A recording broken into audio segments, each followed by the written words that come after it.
Hey warriors, look, I need to be honest with you about something. Right now, as you're watching this, there's probably a voice in your head making excuses for why you can't change. Maybe it's telling you you've tried before and failed. Maybe it's whispering that you're just not the type of person who gets things done. You wake up every morning with good intentions. You tell yourself today's going to be different. Today, you'll finally start that project, hit the gym, call that person, or take action on that dream you've been putting off for, well, longer than you want to admit. But then what happens? Life happens. Your phone buzzes. Netflix calls your name. That comfortable couch looks pretty inviting. And before you know it, another day has slipped through your fingers like sand. Here's what nobody talks about, though. Laziness isn't really about being tired. It's not about lacking motivation. It's about fear dressed up as comfort. And that fear, it's keeping you prisoner in your own life. Now, I've been studying the ancient Stoics for years, and these legends, they figured something out that most of us miss. Marcus Aurelius wasn't sitting in some ivory tower philosophizing about life. He was running the Roman Empire while fighting wars and dealing with plagues. Epictetus, he was literally a slave who found freedom in his mind. Seneca navigated the deadly politics of Rome while building massive wealth and influence. These weren't perfect people. They were real people with real problems who discovered something powerful. The way you think determines how you live. And here's the thing. What I'm about to share with you isn't some feel-good motivation that'll wear off by tomorrow morning. These are 7 brutal truths that will fundamentally change how you see yourself and your potential. I'll be straight with you. Some of this stuff is gonna sting a little. Actually, it's gonna sting a lot. Because we're gonna strip away every comfortable lie you tell yourself about why you can't change. We're gonna destroy every excuse you've been hiding behind.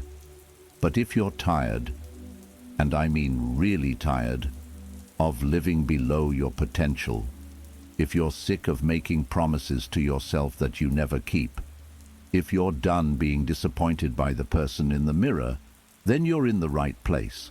You know what the Stoics said? We suffer more in imagination than reality. Think about that for a second.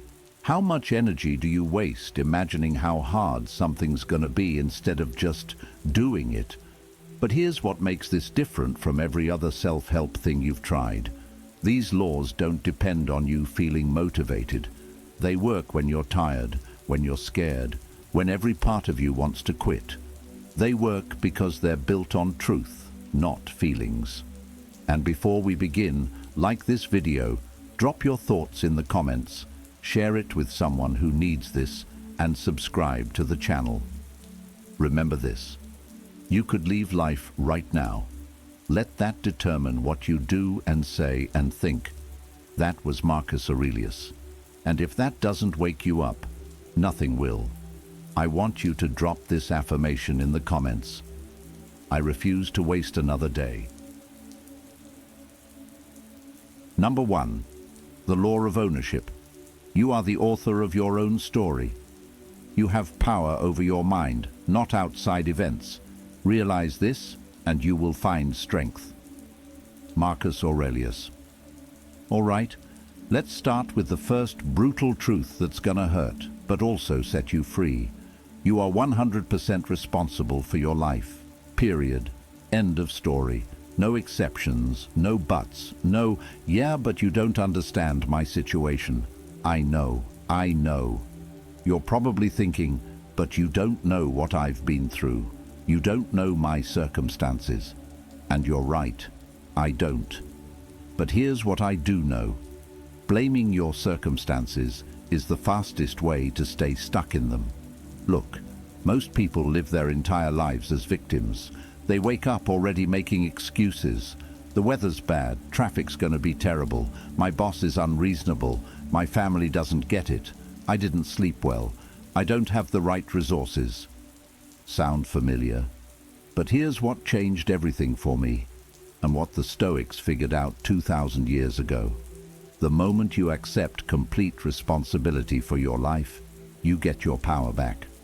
Not because your circumstances magically change, but because you change how you relate to those circumstances. Epictetus spent years as a slave. Think about that.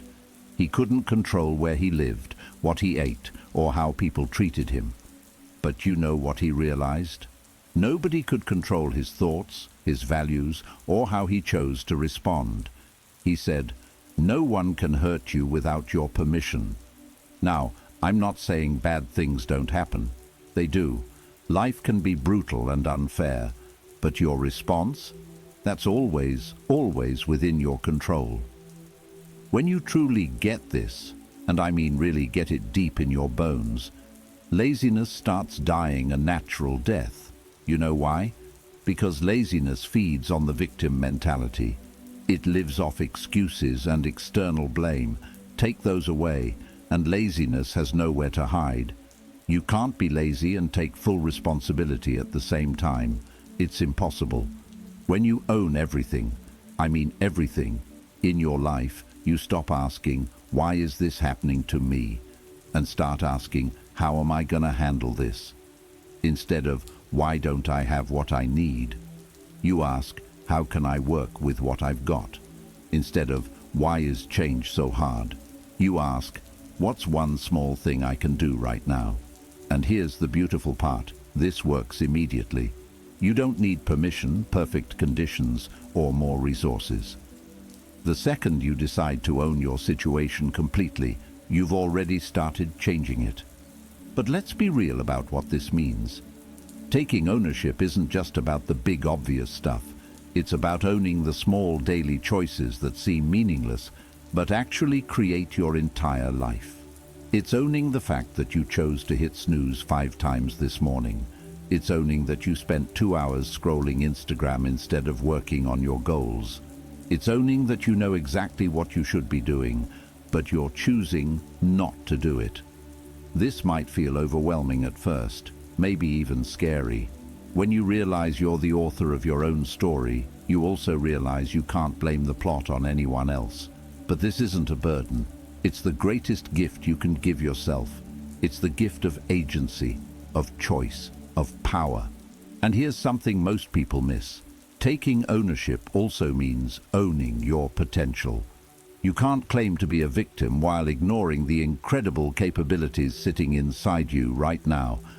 Every single person watching this has skills, knowledge, and experiences that billions of people throughout history would have considered miraculous. Yet we focus on what we lack instead of leveraging what we have. When you own your story completely, every challenge becomes raw material for growth. Every setback becomes information. Every failure becomes education.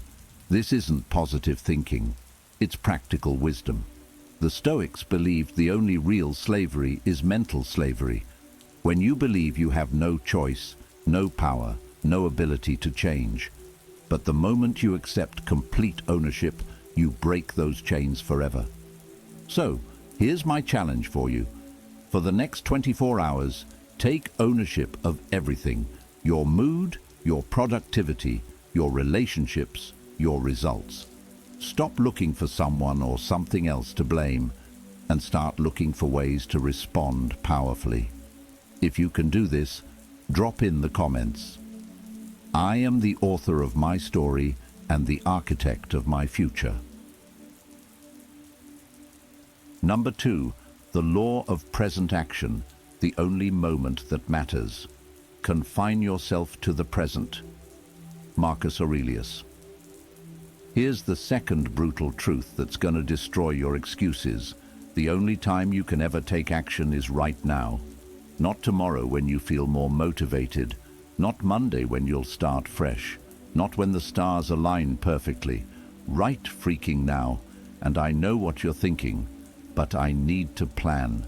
I need to prepare. I need to wait for the right moment. Nah, you don't. You need to stop living in two places that don't exist. Yesterday and tomorrow. Most people spend their entire lives replaying past failures or fantasizing about future success, while the present moment, the only moment where actual change can happen, slips by completely unnoticed. This is where laziness gets all its power. Laziness loves to negotiate with time. It whispers sweet lies like, "We'll start tomorrow. We'll do it later. Let's wait until we feel ready." But here's what I learned from studying Marcus Aurelius. Feeling ready is a luxury you can't afford if you want an extraordinary life. He was managing an empire and fighting wars on multiple fronts. He didn't wait for quiet moments or perfect conditions. He worked with what he had, when he had it. He understood that the present moment is your only raw material, and if you waste it waiting for better materials, you'll never build anything. Look, every single moment you're alive, you have a choice. You're either moving toward your goals or away from them. There's no neutral ground. Even choosing not to choose is a choice. It's choosing to stay exactly where you are. When you really get this, procrastination becomes impossible, because you realize every moment you delay is literally stealing from your future self. But this goes deeper than just taking action. It's about where you put your attention. When you're truly present, when you're fully locked into what you're doing right now, laziness can't survive. Laziness needs distraction, mental fog, and disconnection. Think about it. Laziness isn't really about not wanting to do things. Most of the time, you know exactly what you should be doing. The problem is your mind is scattered across 1,000 different thoughts, worries, and distractions. The Stoics had a practice called prososh, continuous attention to the present moment. They knew the mind will wander into useless territory if you let it. But when you consciously direct your attention to what's happening right now, everything changes. Here's the brutal truth nobody wants to hear. Every moment you spend thinking about how hard something will be, you could have spent actually doing it. Every minute you waste planning the perfect time to start, you could have used making progress. But let me be clear, this doesn't mean you don't plan or learn from the past. It means you recognize that all your power exists right now. Your past can inform your current actions, your future goals can guide your present choices, but the actual work only happens now. And you know what's beautiful about this? The present moment is actually the easiest place to take action. The past is heavy with regret. The future is overwhelming with possibilities, but right now is simple. You just need to do the next right thing, not 10 things, not everything at once, just the next right thing. This is how you kill laziness permanently. You stop negotiating with time. You stop waiting for lightning bolt motivation. You stop looking for perfect conditions. You ask yourself, what's the most important thing I can do right now? And then you do it, not because it's easy, not because you feel like it, but because that's what this moment is asking of you. Marcus Aurelius wrote his famous meditations during military campaigns, in between battles, while dealing with political crises. He didn't wait for perfect writing conditions. He used the moments he had. The Stoics understood that time is your most valuable resource because it's the only one you can never get back. Every moment you spend in laziness, distraction, or procrastination is gone forever, but every moment you spend in present action builds momentum, creates progress, and moves you closer to who you're meant to become. So, here's what I want you to do right now, not later, not tomorrow, right now. Identify one thing you've been putting off, something small, and do it before you watch another video or check your phone. Prove to yourself that you can act in the present moment. And if you can drop this in the comments, I claim my power in this present moment. Number 3, the law of uncomfortable truth. Embrace what you avoid. The cucumber becomes bitter. Throw it away. There are briars in the road. Turn aside from them. This is enough. Do not add, what do such things exist in the world? Marcus Aurelius. All right, here's the third brutal truth that's going to make you uncomfortable. And that's exactly the point. The things you avoid most are exactly what you need to do most. Your discomfort is literally your GPS pointing toward growth. I know this sounds backwards. We've been trained to think life should be comfortable, that we should only do things that feel good, that resistance means we're on the wrong path. But the Stoics discovered the complete opposite. Every single one of you has a list. Maybe you haven't written it down, but you feel it in your gut. It's the list of things you know you should do but keep putting off. Maybe it's having that difficult conversation. Maybe it's starting that business. Maybe it's getting in shape, learning that skill, or facing that fear that's been controlling your life. What's on your list? Come on, you know exactly what I'm talking about. Those things that make your stomach tighten when you think about them. The tasks you somehow never have time for, even though you have time for everything else. Here's what the Stoics figured out. That uncomfortable feeling isn't a warning to run away. It's your internal guidance system screaming, this is where you need to go. Seneca, one of the greatest Stoic philosophers, regularly practiced voluntary discomfort. He'd sleep on the floor, eat simple food, expose himself to cold. Not because he enjoyed suffering, but because he understood that comfort becomes a prison when it's your only option. This law reveals something most people don't want to face. Laziness isn't about being tired or unmotivated.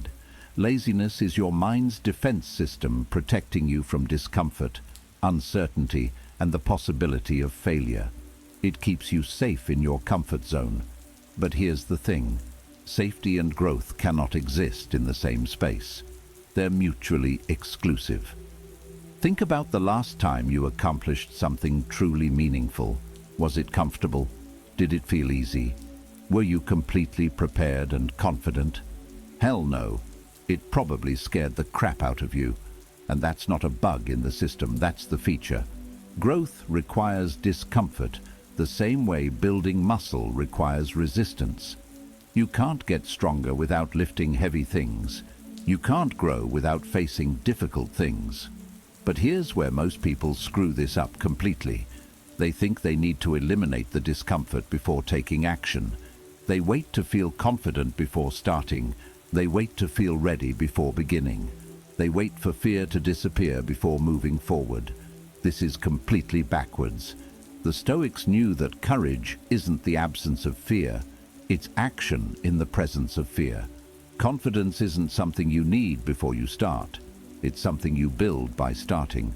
When you embrace this law, you start seeing discomfort as information, not instruction. The discomfort tells you, this matters, this could change your life, this is where your potential lives. But it doesn't tell you to run, it tells you to lean in.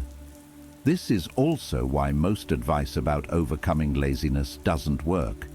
People try to make things easier, more comfortable, more convenient. They look for hacks and shortcuts to avoid discomfort altogether. But the discomfort isn't the problem, avoiding it is. The most successful people in any field have learned to dance with discomfort. They don't necessarily enjoy it, but they don't avoid it either. They understand it's the price of admission to an extraordinary life. Marcus Aurelius faced plagues, wars, political chaos, personal tragedies. He could have chosen the easy path of avoiding difficult decisions, delegating tough choices, just enjoying being emperor. Instead, he chose to face each challenge head-on, to do what was right instead of what was easy. And here's something powerful. When you start moving toward what makes you uncomfortable, you discover something incredible. Most of the fear was in your head. The actual doing is rarely as scary as the imagining. Your brain is designed to keep you safe, not happy. It will always overestimate danger and underestimate your ability to handle it. But every time you push through discomfort and prove to yourself you can handle it, you expand your comfort zone permanently. So, here's your challenge. Identify one thing you've been avoiding because it makes you uncomfortable. Not the biggest, scariest thing, just one thing. And instead of running from that discomfort, walk directly toward it. I want to drop this affirmation in the comments. I embrace discomfort as my pathway to growth. Number 4. The law of identity transformation. Become who you need to be. Every new beginning comes from some other beginning's end. Seneca. Here's the fourth brutal truth that changes everything. You cannot solve your problems with the same identity that created them. If you want different results, you gotta become a different person. And nah, I'm not talking about changing your personality. I'm talking about upgrading who you are at your core. Most people try to change their lives while keeping their identity exactly the same. They want to lose weight, but still see themselves as not a gym person. They want to build wealth, but identify as bad with money. They want to wake up early, but believe they're not a morning person. This is like trying to drive somewhere new while refusing to turn the steering wheel.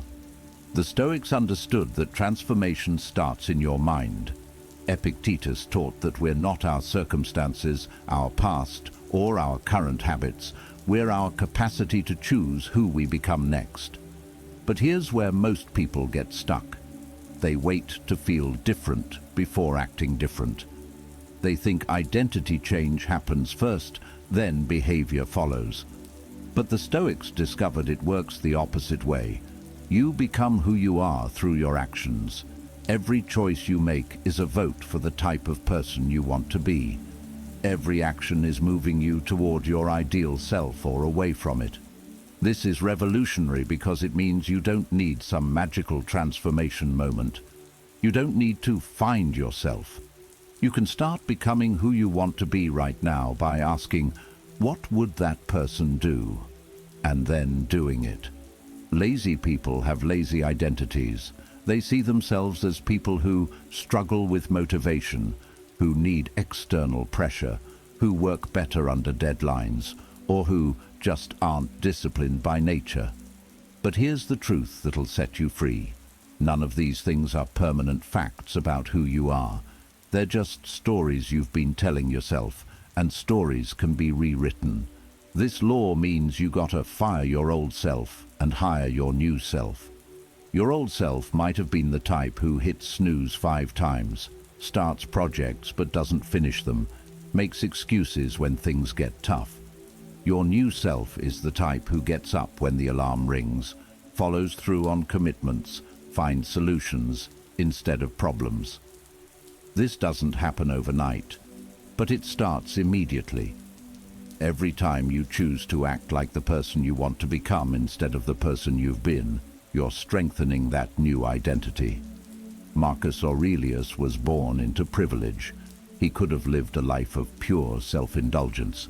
Instead, he chose to become a philosopher emperor, using power for service instead of personal gain. He didn't wait to feel wise.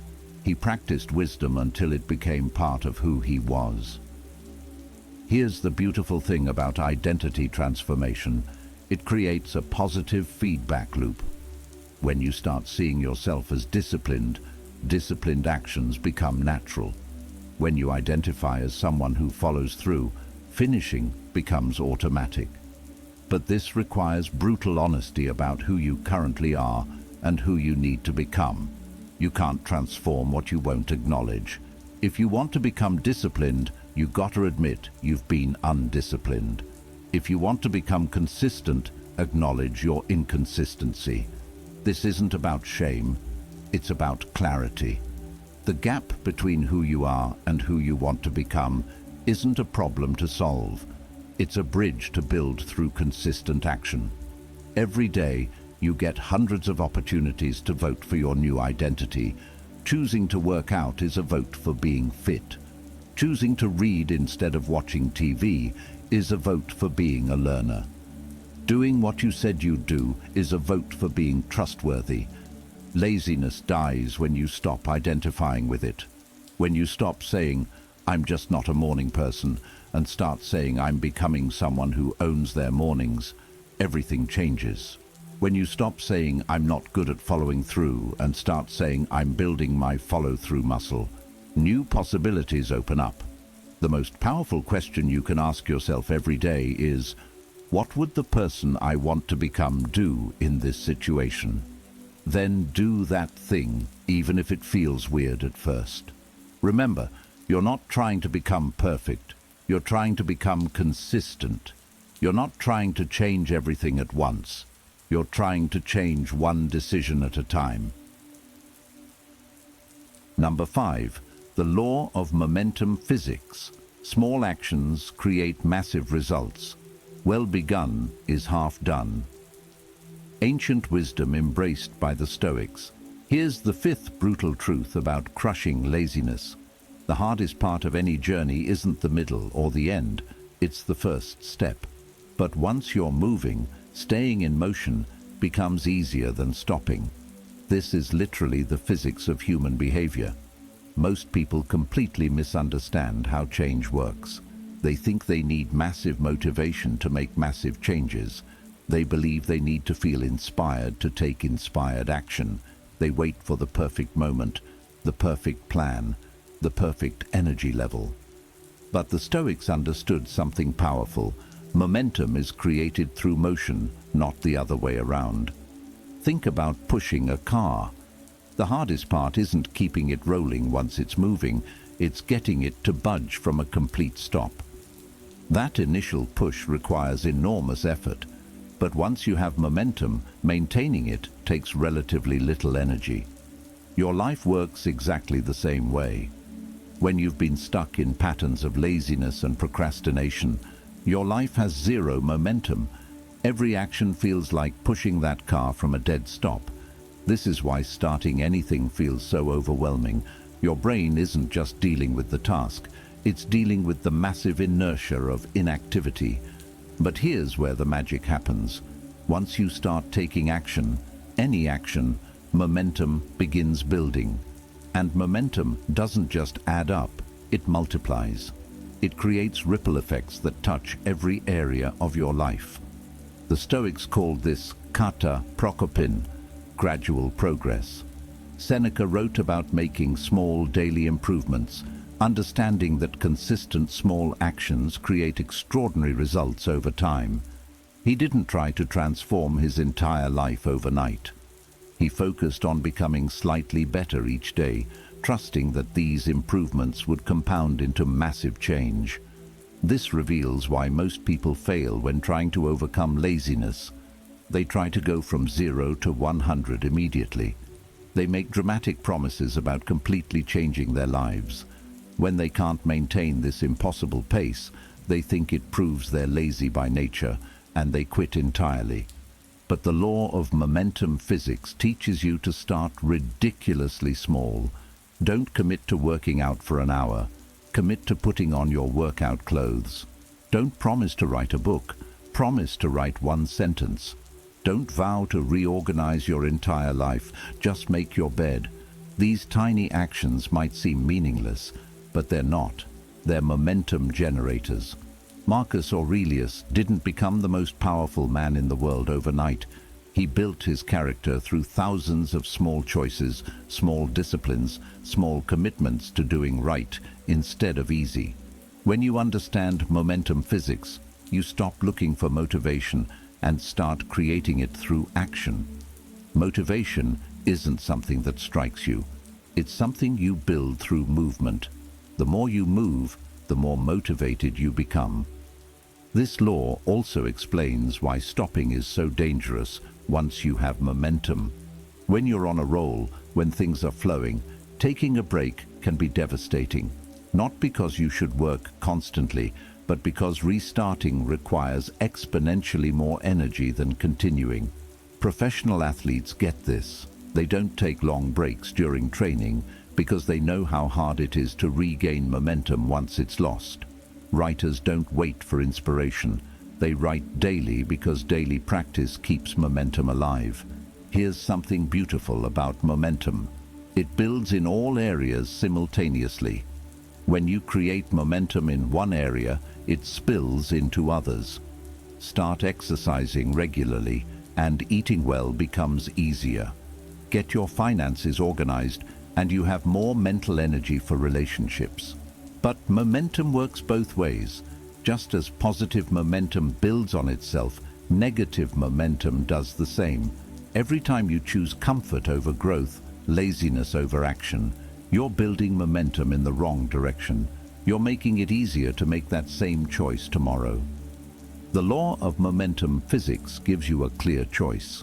You can either deliberately build positive momentum through small, consistent actions, or accidentally build negative momentum through small, consistent avoidance. There's no middle ground. You're always building momentum in one direction or another. So here's what I want you to do. Pick one small action you can take every day for the next week. Something so small it feels almost stupid. Maybe it's doing 10 push-ups, writing one paragraph, or organizing one drawer. Do it every single day and watch how that tiny momentum starts affecting everything else. Number 6. The law of internal standards. Your word is your bond. A person's worth is measured by the worth of what he values. Marcus Aurelius. Here's the 6th brutal truth that most people never learn. The quality of your life is determined by the standards you hold for yourself, not the standards others expect from you. When you make a promise to yourself and break it, you're not just failing at a task, you're training yourself to be unreliable to the most important person in your life, you. This is the part most people completely miss when trying to overcome laziness. They focus on external accountability, systems, and motivation. But the Stoics understood that the most important relationship you have is with yourself, and that relationship is built or destroyed one promise at a time. Every single day, you make commitments to yourself. Some are small. I'll get up when the alarm rings. I'll eat healthy today. I'll work on that project for an hour. Others are bigger. I'll start exercising regularly. I'll save money consistently. But here's what most people don't realize. Your brain is keeping score. Every single time you break a promise to yourself, you're sending a devastating message to your subconscious. I can't trust myself to do what I say. This creates a downward spiral where making commitments feels pointless because deep down, you don't believe you'll follow through anyway. Laziness thrives in this environment of self-distrust. But when you consistently keep promises to yourself, especially small ones, something powerful happens. You develop what the Stoics called genuine self-respect, not arrogance, but the quiet confidence that comes from knowing you'll do what you say, even when no one's watching. Marcus Aurelius wrote extensively about integrity with yourself. As emperor, he could have easily justified breaking personal commitments because of external responsibilities. Instead, he understood that his ability to lead others was directly connected to his ability to lead himself. The law of internal standards means you gotta start small and build your self-trust gradually. Don't make grandiose commitments that sound impressive, but are impossible to maintain. Make small promises you know you can keep, then keep them religiously. Promise to make your bed every morning for a week. Promise to drink water first thing in the morning. Promise to write 3 sentences before checking your phone. These might seem trivial, but they're not. They're trust-building exercises with yourself. Every time you do what you said you'd do, you're making a deposit in your self-respect account. Every time you break a promise to yourself, you're making a withdrawal. This law also reveals why external motivation rarely works long-term.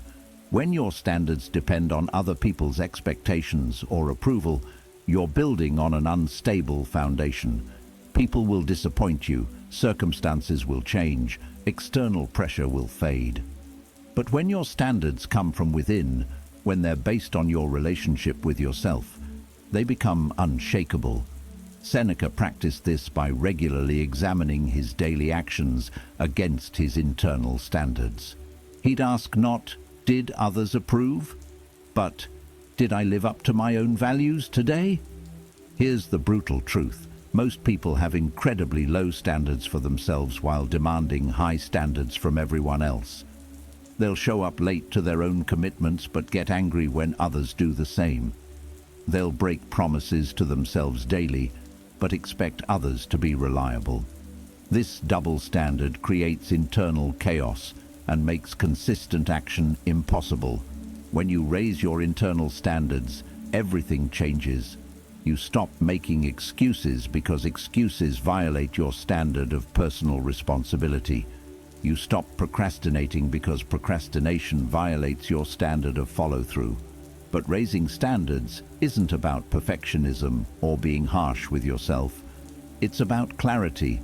It's about deciding what kind of person you want to be and then acting in alignment with that decision, especially when it's difficult. The Stoics believed that character is built through the accumulation of right actions, especially when those actions are difficult or inconvenient. Every time you honor a commitment to yourself, you're building character. Every time you choose the easy path when you promise the difficult one, you're eroding it. Your integrity with yourself is the foundation everything else is built on. Without it, no system, no accountability partner, no external motivation will work long-term.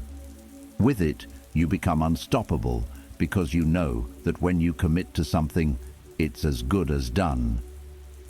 So, here's my challenge. For the next 7 days, make one small promise to yourself each morning and keep it no matter what. Watch how this simple practice starts changing everything. Number 7. The law of death consciousness. Time is your only non-renewable resource. It is not death that a man should fear, but never beginning to live. Marcus Aurelius. Here's the 7th and final brutal truth that will obliterate your laziness forever. You are going to die, and you don't know when. This isn't meant to depress you. It's meant to wake you up to the most motivating reality you'll ever face. The Stoics practiced something called memento mori, remember death. Not because they were morbid, but because remembering death is the fastest way to remember how to live. When you truly understand that your time is limited and non-renewable, laziness becomes impossible. Most people live as if they have infinite time. They postpone important conversations, delay pursuing dreams, spend days on activities that add zero value to their lives or anyone else's. They act like there's always tomorrow, always next week, always next year. But Marcus Aurelius, despite being the most powerful man in his world, regularly reminded himself of his mortality. He'd wake up each morning knowing this day was a gift, not a guarantee. This practice didn't make him anxious. It made him urgent about living meaningfully. When you embrace the law of death consciousness, your priorities become crystal clear. You stop wasting time on things that don't matter and start focusing intensely on things that do. You stop worrying about what people think because their opinions won't matter when you're gone. This law forces you to ask the most important questions. If you only had 1 year left, how would you spend it? What would you do differently? What would you stop doing immediately? What conversations would you have? What would you create? Here's the profound truth. You don't have to wait for a terminal diagnosis to live with this urgency and clarity. You can choose to live this way right now. Seneca wrote, "Life is long enough if you know how to use it." The problem isn't that we don't have enough time. It's that we waste the time we have. We spend hours scrolling social media, watching shows we don't even enjoy, having conversations that go nowhere, doing work that doesn't fulfill us. We live like we're immortal, then wonder why life feels empty and rushed. The law of death consciousness doesn't mean living in fear or anxiety. It means living with intention. Every morning when you wake up, you have about 16 waking hours. How will you invest them? Will you spend them moving toward who you want to become, or waste them on distractions that keep you exactly where you are. This perspective transforms everything. Work becomes an opportunity to contribute something meaningful. Relationships become chances to love and be loved. Challenges become adventures for growth. Even mundane tasks become part of the precious experience of being alive. The Stoics understood that death gives life its urgency, its meaning. Without the reality of death, nothing would matter because everything would be reversible. With the reality of death, everything matters because nothing is guaranteed. When you truly embrace this law, laziness becomes not just unproductive but offensive. It becomes an insult to the gift of life you've been given. It becomes a waste of the limited time you have to make a difference, to grow, to love, to create. This doesn't mean you can't rest or enjoy simple pleasures. It means even your rest should be intentional. Even your pleasures should be chosen consciously. Every day should be lived as if it matters, because it does. The ancient Stoics believed a life well lived was one where you could face death with no regrets, knowing you'd used your time wisely, loved deeply, and contributed meaningfully. They understood that death isn't the opposite of life. Meaninglessness is. Think about this. Your days are numbered, though you don't know the number. Your time is limited, though you don't know the limit. Your opportunities are finite, though you don't know how many remain. This isn't a burden. It's the ultimate motivation to live fully, love deeply, and act decisively. Right now, someone you care about is running out of time. Right now, an opportunity that could change your life is waiting for you to act. Right now, the person you could become is waiting for you to stop making excuses and start making progress. The question isn't whether you have time. The question is what you'll do with the time you have. Look, you now have 7 brutal laws that can completely transform your relationship with action. But here's the thing, and I'm going to be straight with you about this. Knowledge without action is just sophisticated procrastination. You can understand every single principle I've shared perfectly, but if you don't implement them, you'll stay exactly where you are. And honestly, that would break my heart because I know what you're capable of. The law of ownership reminds you that you're writing your own story. The law of present action shows you that all your power exists right now. The law of uncomfortable truth teaches you to run toward what scares you. The law of identity transformation proves you become who you act like. The law of momentum. Physics shows how small actions create massive results. The law of internal standards builds unshakable self-trust. And the law of death consciousness gives everything urgency and meaning. But here's what's going to determine whether this video changes your life or becomes another piece of content you forget. What you do in the next 5 minutes. The ancient Stoics didn't just study philosophy, they lived it. They took these truths and applied them to their daily battles, their relationships, their challenges. They understood that wisdom without application is just sophisticated ignorance. Your old life, your old excuses, your old patterns, they're all waiting for you to come back. They're comfortable, familiar, and easy, but you now have something they can't compete with, a clear path forward. The question isn't whether these laws work. The question is whether you'll work them. Will you choose the comfortable path of staying the same or the challenging path of becoming who you're meant to be? If this video lit a fire inside you, smash that like button, share it with someone who needs this wake-up call, drop a comment telling me which law hit you hardest, and subscribe because we're just getting started on this journey. Your transformation begins right now. Choose wisely. Drop this final commitment in the comments. I am no longer who I was. I am becoming who I'm meant to be.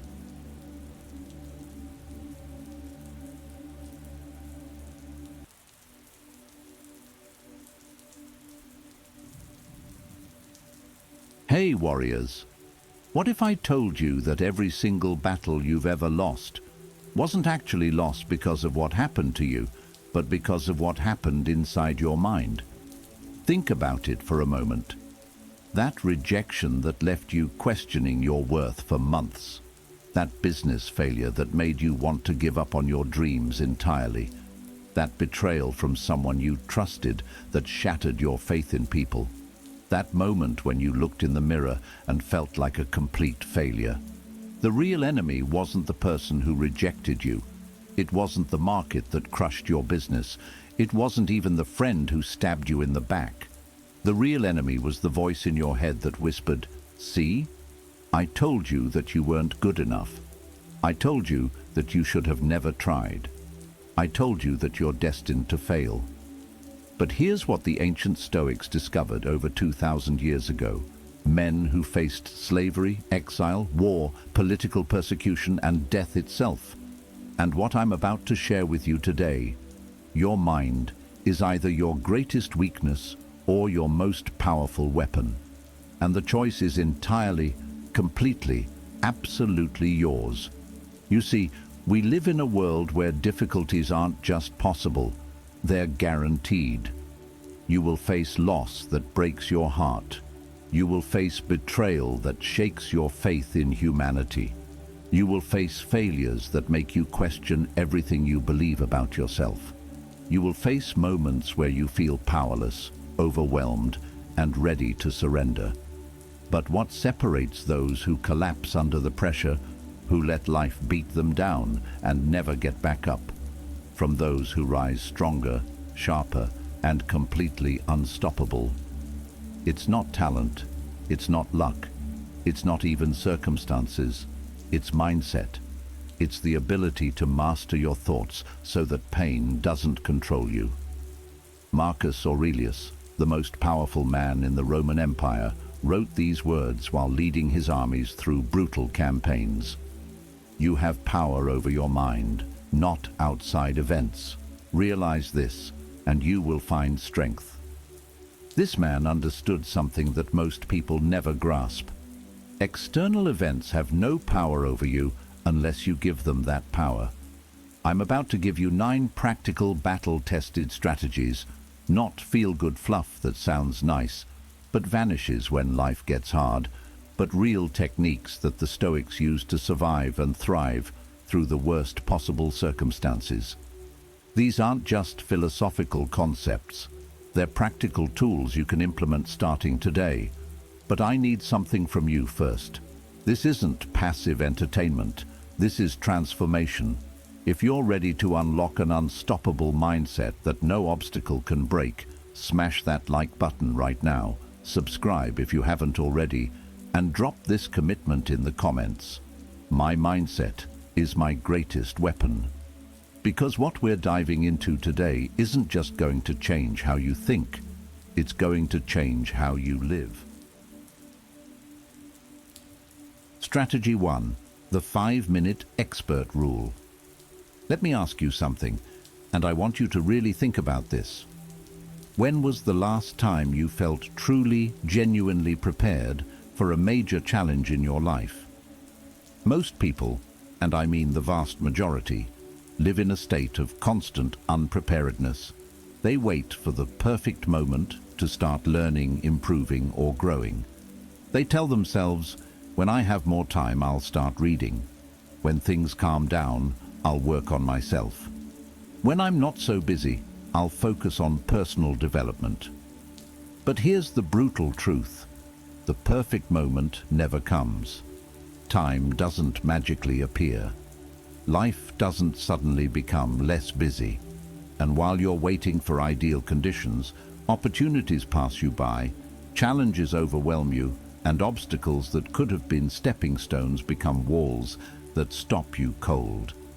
Marcus Aurelius, who ruled an empire while fighting wars and dealing with plagues, wrote, "Waste no more time arguing what a good man should be one." Think about that. The most powerful man in the world didn't have time to waste on hypotheticals. He understood that wisdom isn't built in dramatic moments. It's built daily through small, consistent actions. Here's your first weapon. Become a 5-minute expert every single day. Just 5 minutes. That's all.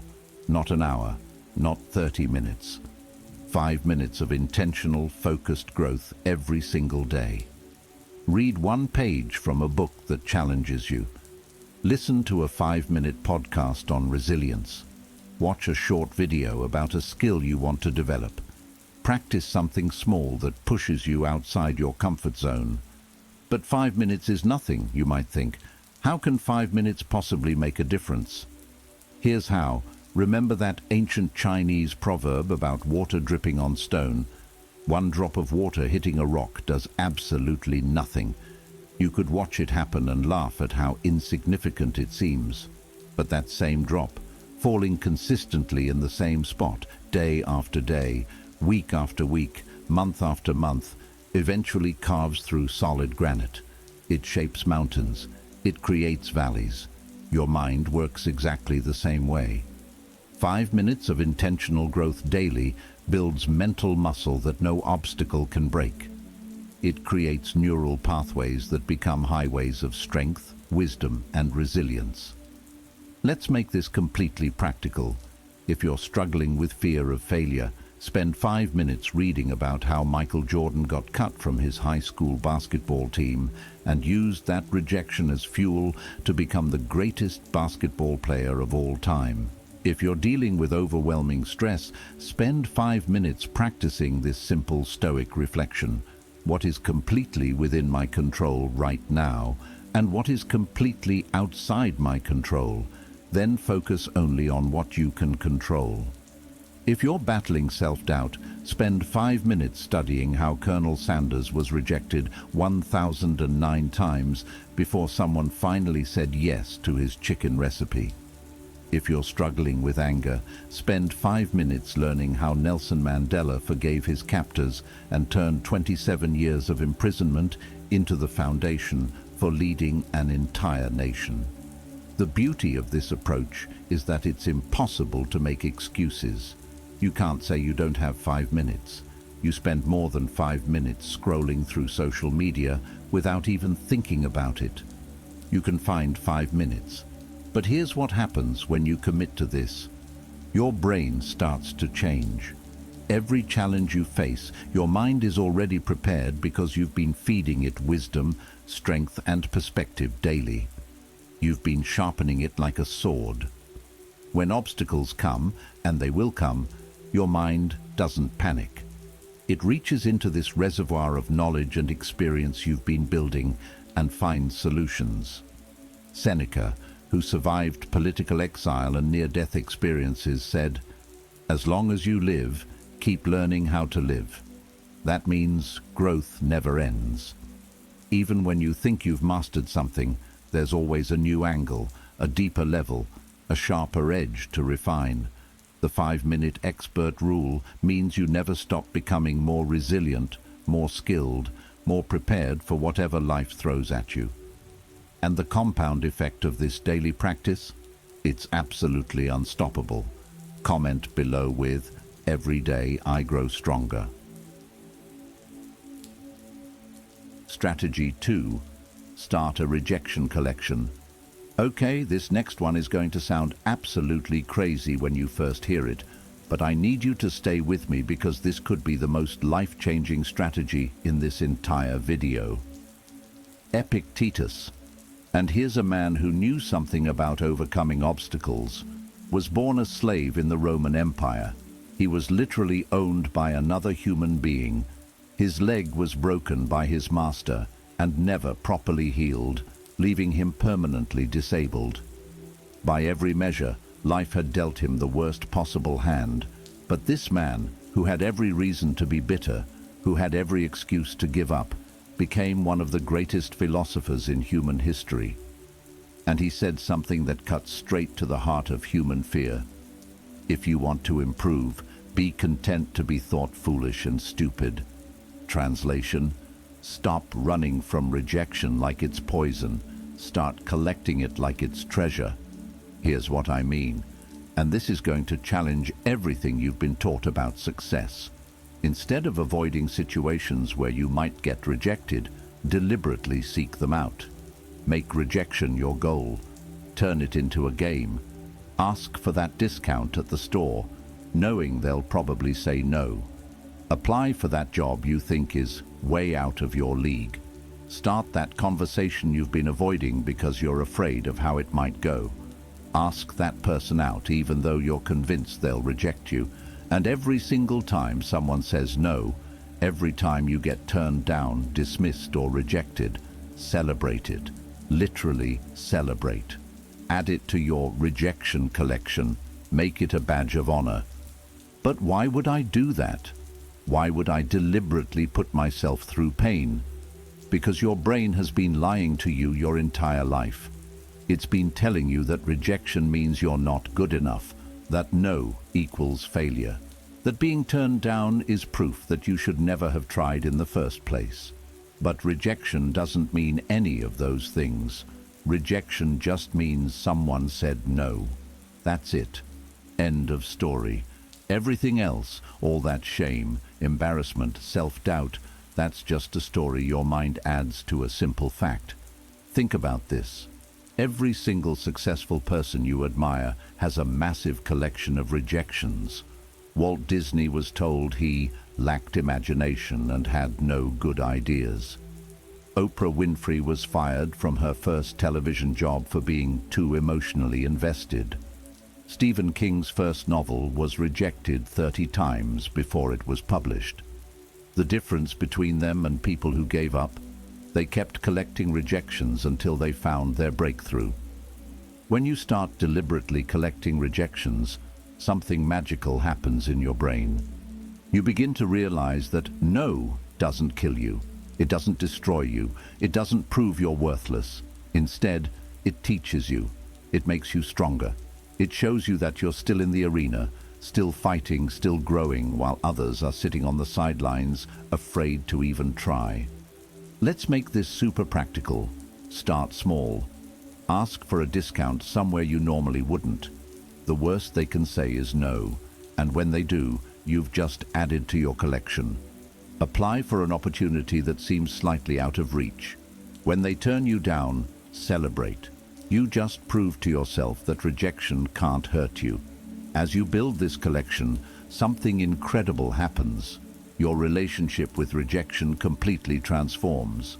Your brain stops associating it with pain and starts associating it with courage, growth, and progress. Marcus Aurelius wrote, "If it is not right, do not do it.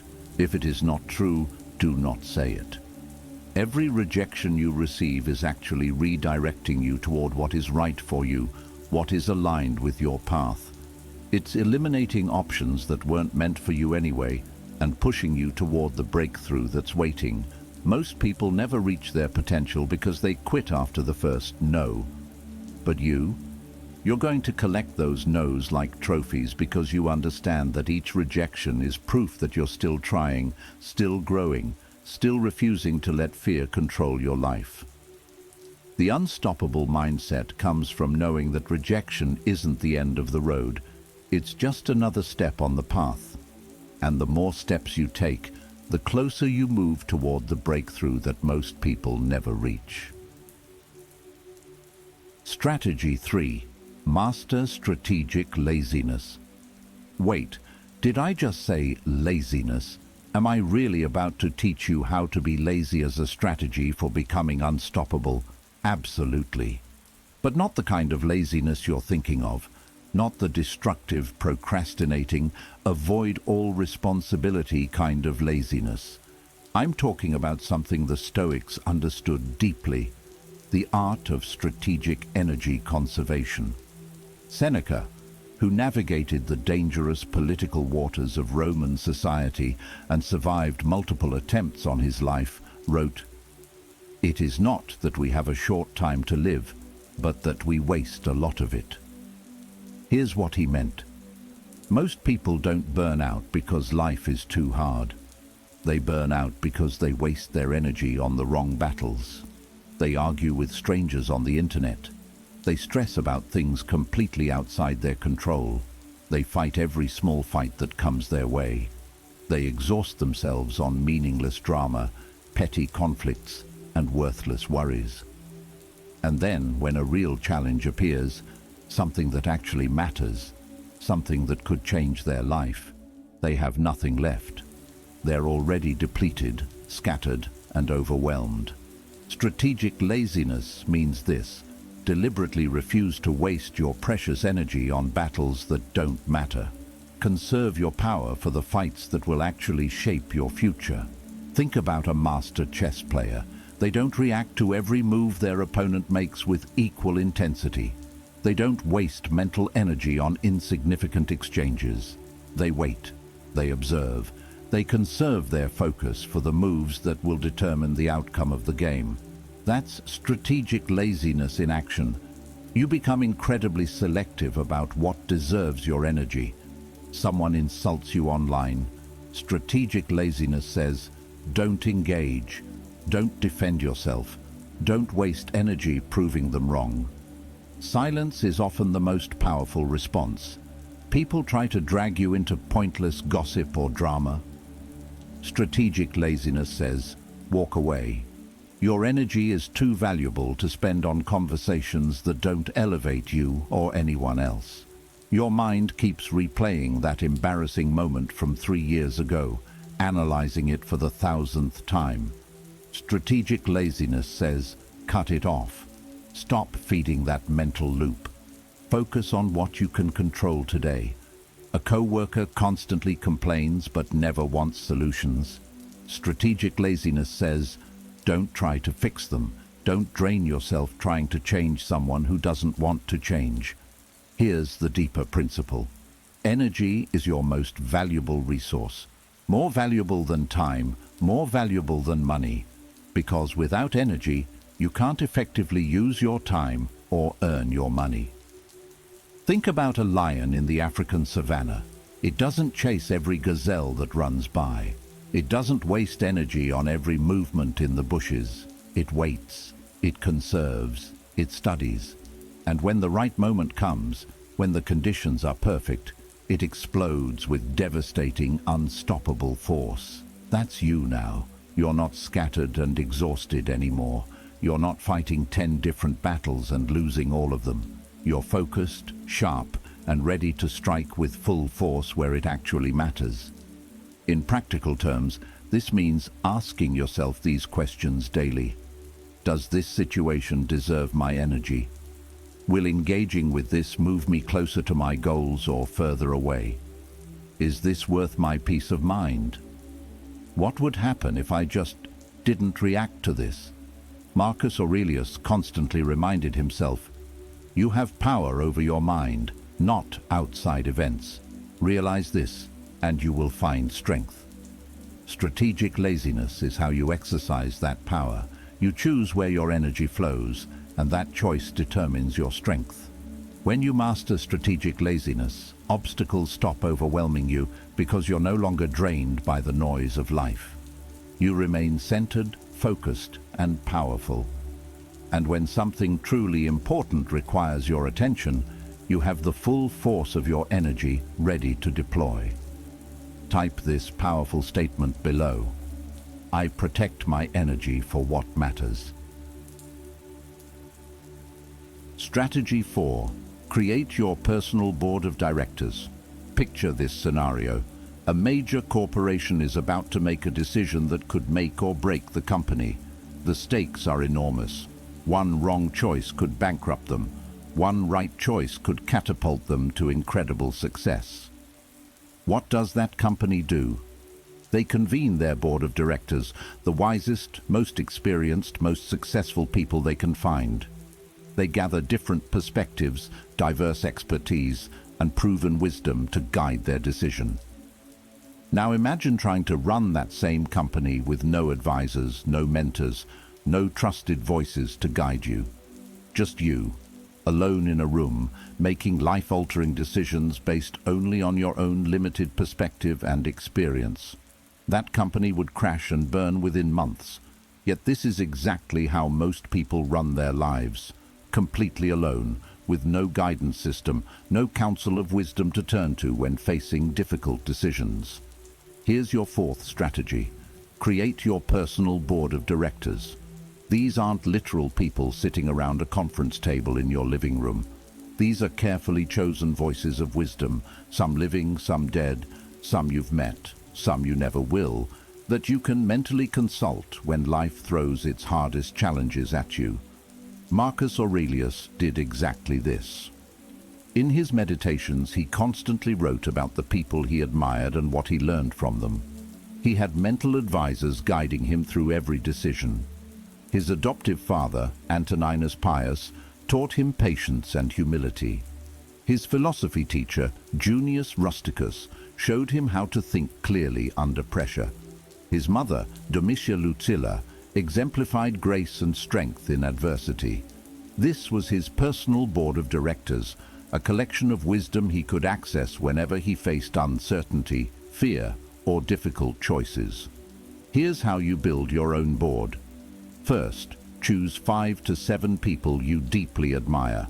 They can be historical figures, contemporary leaders, philosophers, athletes, entrepreneurs, family members, teachers. Anyone whose character, achievements, or wisdom inspires you. For each person, write down the specific quality or expertise they represent. For example, Marcus Aurelius for discipline and rational thinking. Maya Angelou for resilience and finding beauty in struggle. Benjamin Franklin for practical wisdom and continuous learning. Your grandmother for unconditional love and family values. Elon Musk for bold vision and persistence through failure. Mother Teresa for compassion and service to others.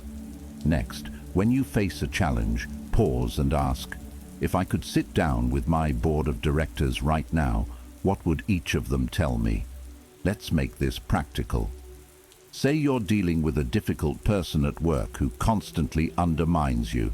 Instead of reacting emotionally or letting it destroy your peace, ask what Marcus Aurelius would advise. Focus on your own behavior, not theirs. You can't control their actions, only your response. Ask what Maya Angelou would suggest. When people show you who they are, believe them. Don't waste energy trying to change them. Ask what your wise grandmother would say. Kill them with kindness, honey. Your character is more important than winning any argument. This practice pulls you out of emotional chaos and into clarity.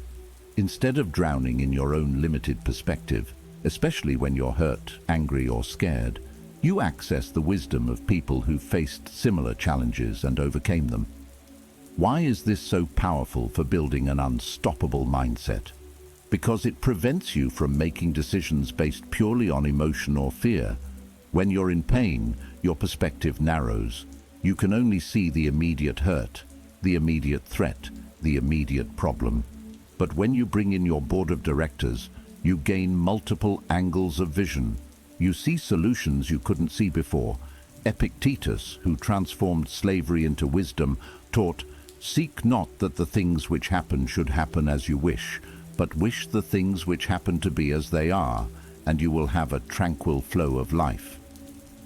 Your personal board helps you embody this wisdom by constantly reminding you of perspectives larger than your current emotional state. This isn't about imitation. It's about inspiration. You're not trying to become Marcus Aurelius or Maya Angelou. You're drawing from their strength to become the best version of yourself. The unstoppable mindset doesn't mean you never fall down. It means you never stay down. And with a board of directors guiding you, you'll always rise again with wisdom leading the way. Write this commitment below. I choose wisdom to guide my life. Strategy 5. Start a curiosity jar. Seneca, who survived political persecution, financial ruin, and eventual forced suicide, wrote something that holds the key to mental invincibility. As long as you live, keep learning how to live. These words aren't just philosophical poetry, they're a battle strategy for the mind. Because here's what Seneca understood that most people miss. The moment you stop being curious, the moment you stop asking questions, the moment you think you have life figured out, That's the moment you become vulnerable to being broken by obstacles. Think about children for a moment. Watch a 5-year-old encounter a problem. They fall down, they get hurt, but they bounce back almost immediately. Why? Because they're endlessly curious. They don't dwell on the pain. They're already investigating the world again, asking what if, and why, and how come. But something happens as we get older. We start accepting things as they are. We stop challenging our assumptions. We let obstacles defeat us because we never asked the most powerful question, what can I learn from this? Here's your 5th weapon. Create a curiosity jar. This is beautifully simple, but incredibly powerful. Keep a jar, a notebook, or a note on your phone where you write down every question that pops into your mind throughout the day. Not just the smart questions or the important ones, all of them. Questions like, why do I always react with anger when someone interrupts me? What would happen if I stopped complaining for an entire month? How did successful people handle their biggest failures? Why am I afraid of this particular situation? What belief am I holding that might not be true? How would someone I admire approach this problem? What's the worst that could realistically happen, and how would I handle it? What opportunities might be hiding in this obstacle? Then, and this is crucial, commit to exploring one question each week. Research it, reflect on it, test it in your own life. Why is this curiosity jar so powerful for building an unstoppable mindset? Because it transforms every obstacle from a dead end into an investigation. Instead of being crushed by challenges, you become fascinated by them. Got rejected for a job? Instead of thinking, I'm a failure, you ask, what specific skills can I develop to become irresistible to employers? The rejection becomes data, not a verdict on your worth. Feeling overwhelmed by stress? Instead of thinking, I can't handle this, you ask, what are the most effective stress management techniques used by high performers? The stress becomes a research project, not a prison sentence. Had your heart broken? Instead of thinking, I'll never love again, you ask, what can this teach me about building stronger, healthier relationships? The pain becomes education, not just suffering. This shift is everything. Curiosity is the antidote to victimhood. When you're curious, you can't stay stuck because you're constantly exploring new possibilities, new angles, new solutions. The Stoics were masters of this. Epictetus constantly pushed his students with challenges disguised as statements. What upsets people is not things themselves, but their judgments about these things. He wasn't just sharing wisdom, he was asking them to investigate their own reactions, to get curious about why they suffered. Marcus Aurelius filled his journal with questions to himself. Why am I disturbed by this? What would perfect wisdom do in this situation? How can I use this difficulty to become stronger? Let's make this completely practical. Start your curiosity jar today.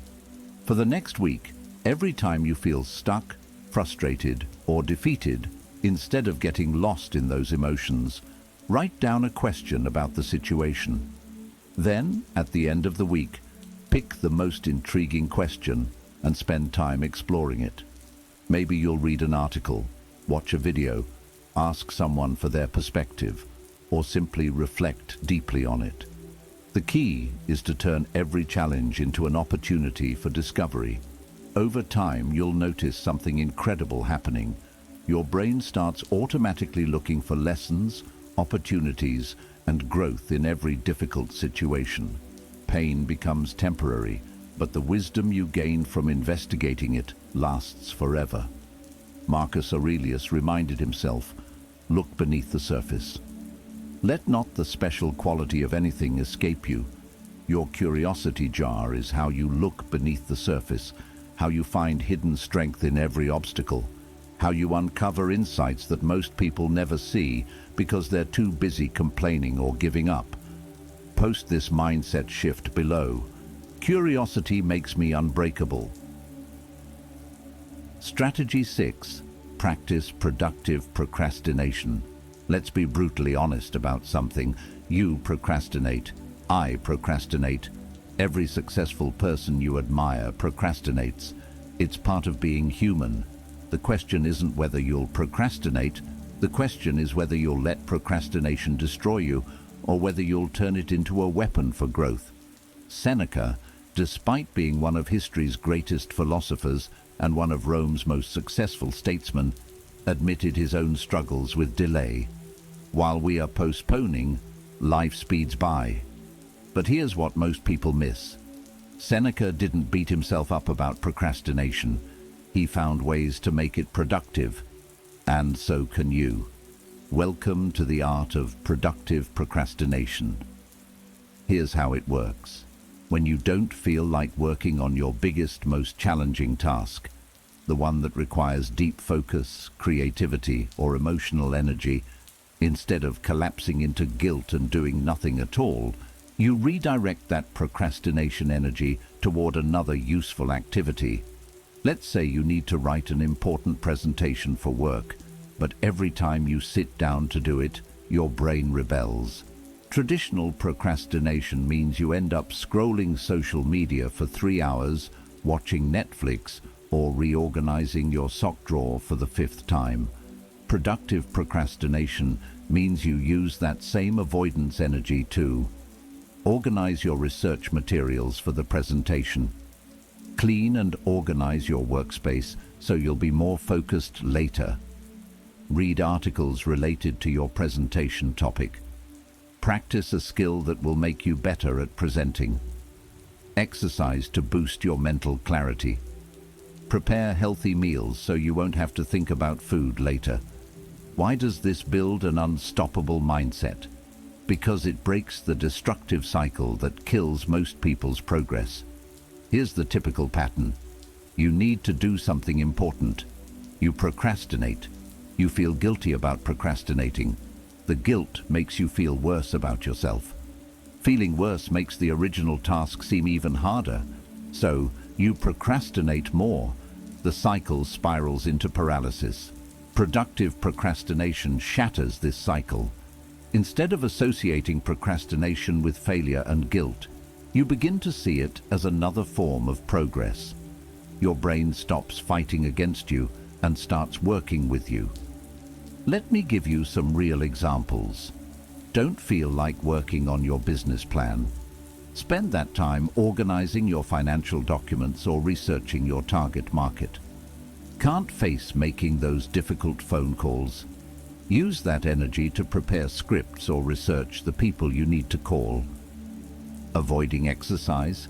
Do some light stretching or organize your workout clothes. Procrastinating on learning a new skill? Watch tutorial videos or read about the basics. The key is this: never let procrastination become complete inactivity. Always redirect it towards something that moves you forward, even if it's not the main thing you should be doing. Marcus Aurelius constantly reminded himself to focus on action.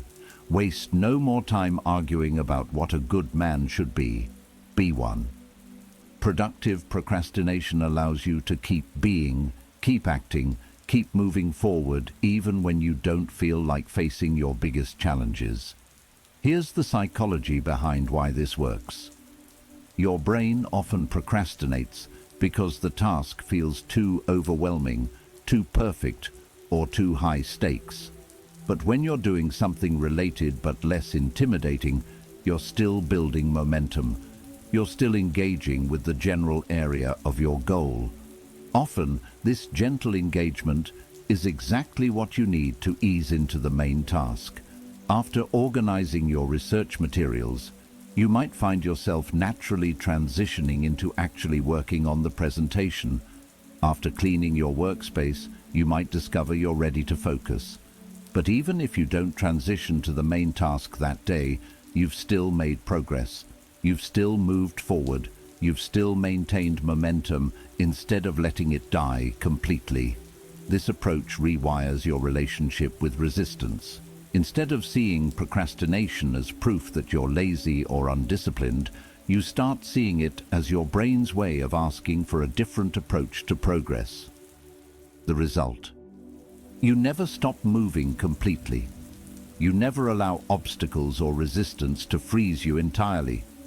You always find a way to channel your energy toward growth, even when it's not the growth you originally planned.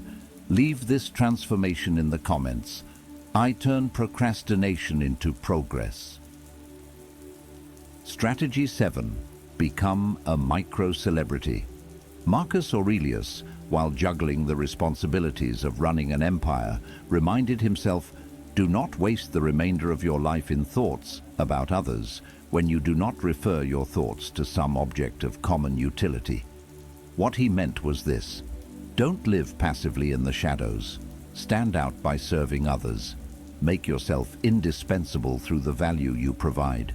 Most people dream of fame, recognition, and influence, but they think it requires becoming a global superstar. They believe they need millions of followers, worldwide recognition, or massive platforms to make an impact. But here's what the Stoics understood. Real influence starts small and grows through consistency, authenticity, and genuine service to others.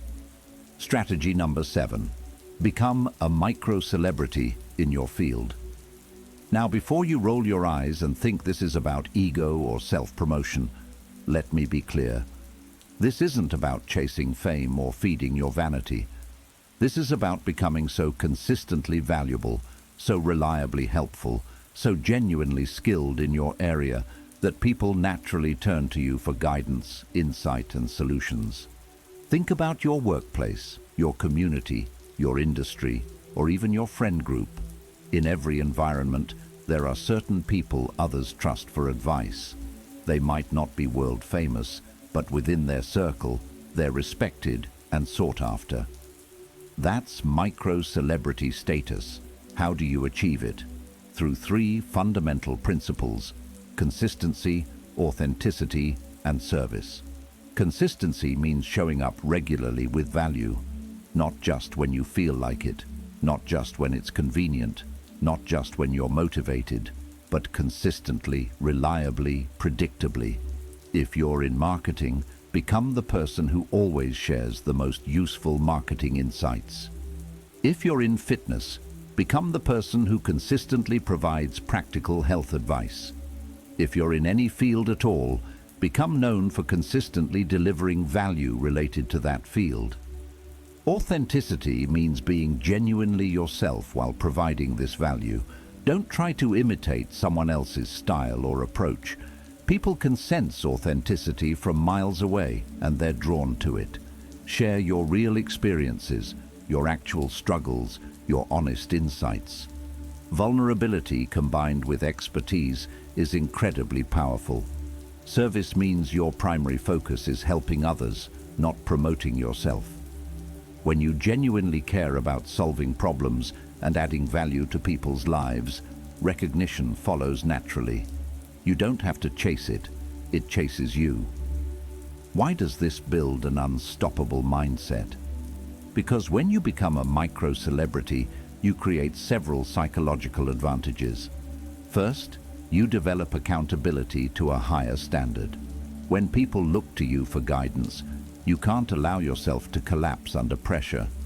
You hold yourself to higher standards because others are watching, learning, and drawing strength from your example. Second, you stop living just for yourself. You start living as an example, and that transforms how you handle obstacles.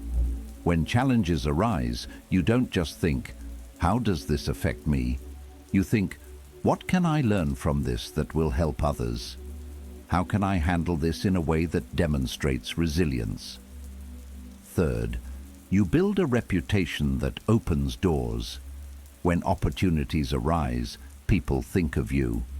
When problems need solving, your name comes up. You become the go-to person in your area of expertise. Let's make this practical. Start by choosing one area where you want to build micro-celebrity status. It could be your professional field, a hobby you're passionate about, a skill you've developed, or even a life challenge you've overcome. Then begin consistently sharing valuable content related to that area. Write helpful posts on social media. Share insights in professional groups. Offer advice to colleagues or friends. Create simple content that solves real problems. Lead by example in your daily behavior. For instance, if you've overcome anxiety, start sharing practical techniques that helped you. If you're good at time management, share your systems. If you've built a successful side business, share the lessons you learned. The key is consistency over perfection. You don't need to be the world's greatest expert. You just need to be consistently helpful and authentic in your chosen area. Epictetus taught, don't explain your philosophy, embody it. When you embody excellence, resilience, and value creation, people notice. You don't have to announce it or promote yourself aggressively. Your actions speak louder than any marketing campaign. Over time, something incredible happens. Your reputation becomes a source of strength. When obstacles hit you, you don't just have your own resources to draw from. You have the trust, respect, and support of people who see you as a leader in your field. This creates a powerful feedback loop. The higher standard you maintain, the stronger you become. The stronger you become, the more people trust you. The more people trust you, the more opportunities and support come your way. Strategy 8. Use the 2% rule. Seneca wrote something that explains why most people never achieve their potential. It is not because things are difficult that we do not dare. It is because we do not dare that things are difficult. Most people never take action on their dreams because they think they need to make massive changes all at once. They look at successful people and think, I need to completely transform my life overnight to get where they are. So they set impossible goals. I'm going to work out 2 hours every day starting tomorrow. I'm going to wake up at 5 a.m. and meditate for an hour. I'm going to completely change my career and become a millionaire this year. What happens? They burn out within a week, feel like failures, and give up entirely. The all-or-nothing approach destroys more dreams than any external obstacle ever could. Here's your 8th strategy, the 2% rule. Instead of trying to leap entire mountains in single bounds, commit to improving just 2% in whatever challenge you're facing. Scared of public speaking? Don't aim to become the next Tony Robbins overnight. Just aim to speak 2% longer than last time, or with 2% more confidence, or to 2% more people. Want to build discipline? Don't try to become a Navy SEAL in a week. Just wake up 2% earlier than yesterday, or add 2% more effort to your workout, or stick to your plan 2% more consistently. Struggling with a skill? Don't expect mastery in a month. Just aim to be 2% better at it than you were yesterday. Why is the 2% rule so powerful? Because it bypasses the psychological resistance that kills most efforts at change. Your brain is designed to resist dramatic shifts. They trigger fear, overwhelm, and the feeling that you're in danger. But 2% improvements fly under the radar of your mental resistance system. More importantly, 2% improvements compound. Let's do the math. If you improve by just 2% every single day for a year, you don't end up 2% better. You end up nearly 1,400% better. That's the power of compound growth. The Stoics understood this principle deeply. Marcus Aurelius didn't expect to achieve perfect wisdom in dramatic moments. He wrote daily reminders to himself, made small adjustments, practiced tiny improvements in his thinking and behavior. In his meditations, you can see him working on himself 2% at a time. Today, I will be mindful of my anger. Tomorrow, I will practice more patience with difficult people. I will spend a few more minutes in reflection before reacting. Epictetus taught his students the same approach. Don't try to become perfectly virtuous overnight.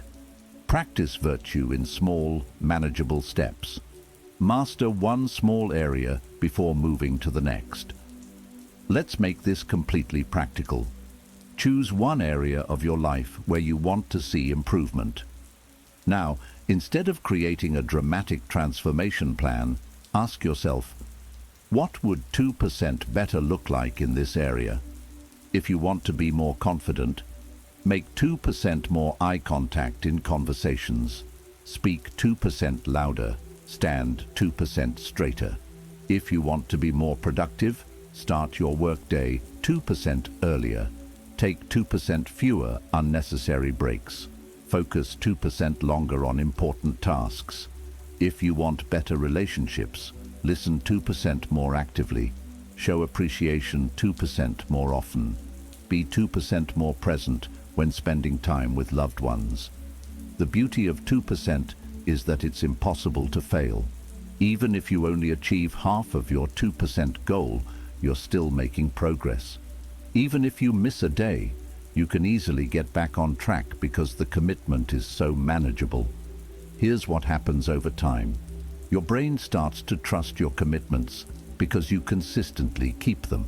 Your confidence grows because you're constantly proving to yourself that you can improve. Your momentum builds because you never completely stop moving forward. Before you know it, those tiny 2% improvements have created massive changes in your life. But because the changes happened gradually, they feel sustainable and natural, not forced or overwhelming. Think of turning a massive ship at sea. You can't spin it 180 degrees instantly. The force required would tear it apart. But adjust the wheel by just 2%, and over miles of ocean, the ship ends up in a completely different destination. That's your life with the 2% rule. Small adjustments, applied consistently, leading to extraordinary destinations. The unstoppable mindset isn't about making dramatic leaps. It's about refusing to ever stop moving forward, even if the steps are tiny, because tiny steps, taken consistently, eventually cover any distance. Strategy 9. Embrace randomized learning. Marcus Aurelius wrote something that reveals a secret weapon of mental resilience. To love only what happens, what was destined, no greater harmony. On the surface, this might seem like passive acceptance, but Aurelius was actually describing something much more powerful: the ability to find value, wisdom, and growth in unexpected places, including randomness itself. Most people's learning follows predictable patterns. They read books in their field. They consume information that confirms what they already believe. They stick to subjects they already enjoy. They create comfortable intellectual bubbles that feel safe, but ultimately make them brittle when unexpected challenges arise. Your final strategy: practice randomized learning. This means deliberately exposing yourself to knowledge from completely unexpected sources, ideas that challenge your assumptions, and perspectives that come from entirely different worlds than your own. Why is this crucial for an unstoppable mindset? Because obstacles rarely come in forms you expect. The solution to a business problem might come from studying biology. The key to overcoming a personal struggle might be hidden in ancient philosophy. The breakthrough you need in your career might be waiting in a conversation with someone from a completely different industry. When you limit your learning to familiar territories, you limit your problem-solving capabilities. But when you fill your mind with diverse inputs from unexpected sources, you build mental flexibility that can approach any challenge from multiple angles. Here's how to implement randomized learning. Once a week, deliberately consume knowledge from a source you would never normally choose. If you're in business, read about art theory or marine biology. If you're in science, explore poetry or ancient history. If you focus on practical skills, dive into philosophy or psychology. If you love self-help, challenge yourself with fiction or biography. Ask people from completely different backgrounds how they see the world. A farmer might teach you something profound about patience and seasons. A musician might show you new ways to think about rhythm and flow in your own work. A child might remind you of curiosity you've forgotten. Let me give you some real examples of how this works. Steve Jobs famously credited a calligraphy class, something completely unrelated to technology, with inspiring the beautiful typography that became a hallmark of Apple products. Many breakthrough innovations come from applying insights from one field to problems in completely different fields. Velcro was invented by studying how burrs stick to clothing. The structure of benzene was discovered through a dream about a snake eating its own tail. The Wright brothers weren't formally trained aeronautical engineers. They were bicycle mechanics who applied their understanding of balance and mechanics to the problem of flight. The Stoics practiced this principle constantly. Marcus Aurelius studied not just philosophy but history, literature, military strategy, and governance. Seneca was simultaneously a philosopher, playwright, businessman, and political advisor. They understood that wisdom doesn't respect academic boundaries. Epictetus constantly drew insights from everyday experiences, watching children play, observing craftsman work, studying how athletes trained. He found philosophical gold in the most mundane activities because he looked at everything as a potential teacher. Make this practical for your life. Keep a random learning list, topics, books, skills, or subjects that seem completely unrelated to your current interests or needs. When you have time for learning, occasionally pick something from this random list instead of staying in your comfort zone. Visit museums about subjects you know nothing about. Take online courses in fields completely outside your expertise. Read biographies of people who lived in different eras or cultures. Watch documentaries about topics that seem boring to you. Most importantly, approach this random learning with genuine curiosity, not just as an intellectual exercise. Ask yourself, how might this perspective help me see my own challenges differently? Here's what happens when you embrace randomized learning. Your mind becomes more flexible and creative. When problems arise, you have a vast library of examples, principles, and approaches to draw from. You start seeing connections and solutions that others miss because they're stuck in narrow thinking patterns. You become more interesting and valuable to others because you can contribute unique perspectives to conversations and challenges. You develop the kind of broad wisdom that makes you invaluable in any situation. Most importantly, you become anti-fragile, not just resistant to unexpected challenges, but actually strengthened by them. Because your mind is trained in randomness, it thrives on surprise rather than being defeated by it. Marcus Aurelius reminded himself, "Look beneath the surface. Let not the special quality of anything escape you." Randomized learning trains you to look beneath every surface, to find the special quality hidden in even the most unexpected places. The unstoppable mindset isn't just about being tough or determined. It's about being endlessly adaptable, creative, and wise. And randomized learning makes you exactly that kind of person. We started with Marcus Aurelius's powerful truth. You have power over your mind, not outside events. Realize this, and you will find strength. Now you have 9 battle-tested strategies that transform how you face every obstacle. You know how to build wisdom daily, collect rejections as fuel, protect your energy strategically, and turn every challenge into growth. But knowledge without action is worthless. The Stoics didn't just think about philosophy, they lived it through wars, slavery, exile, and persecution. They proved that your mind is your greatest weapon. Here's your challenge. Choose one strategy from this video and implement it today. Not tomorrow, today. The obstacles ahead aren't there to destroy you. They're shaping you into who you're meant to become. Every rejection makes you stronger. Every failure makes you wiser. Every obstacle you overcome proves you can handle the next one. Marcus Aurelius faced plagues and wars. Epictetus overcame slavery. Seneca survived political exile. They didn't have easier lives, they had harder ones. But they understood what you now understand. An unstoppable mindset comes from mastering your response to life's challenges. Stop waiting for perfect conditions. Start building the mindset that no obstacle can defeat.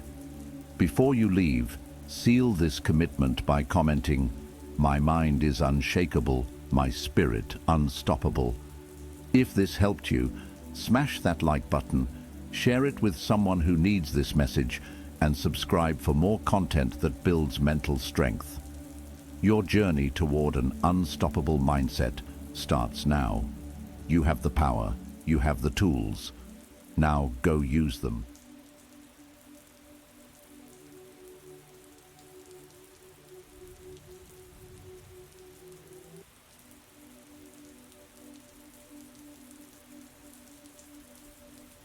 Hey warriors, what if I told you that in just one night, tonight, you could unlock the same ancient wisdom that transformed emperors, freed slaves from mental chains, and gave Holocaust survivors the strength to endure humanity's darkest hour? The secrets I'm about to share with you have been tested for over 2,000 years. They helped Marcus Aurelius command an empire while maintaining inner peace. They lifted Epictetus from physical slavery to spiritual freedom. They gave Viktor Frankl the psychological tools to survive the unimaginable and emerge stronger. The truth most people don't want to hear: just one night can revolutionize your entire existence. Not because the world magically changes around you, but because you decide to see it through completely different eyes. One night of brutal honesty with yourself. One night of deep reflection. One night of confronting the person in the mirror.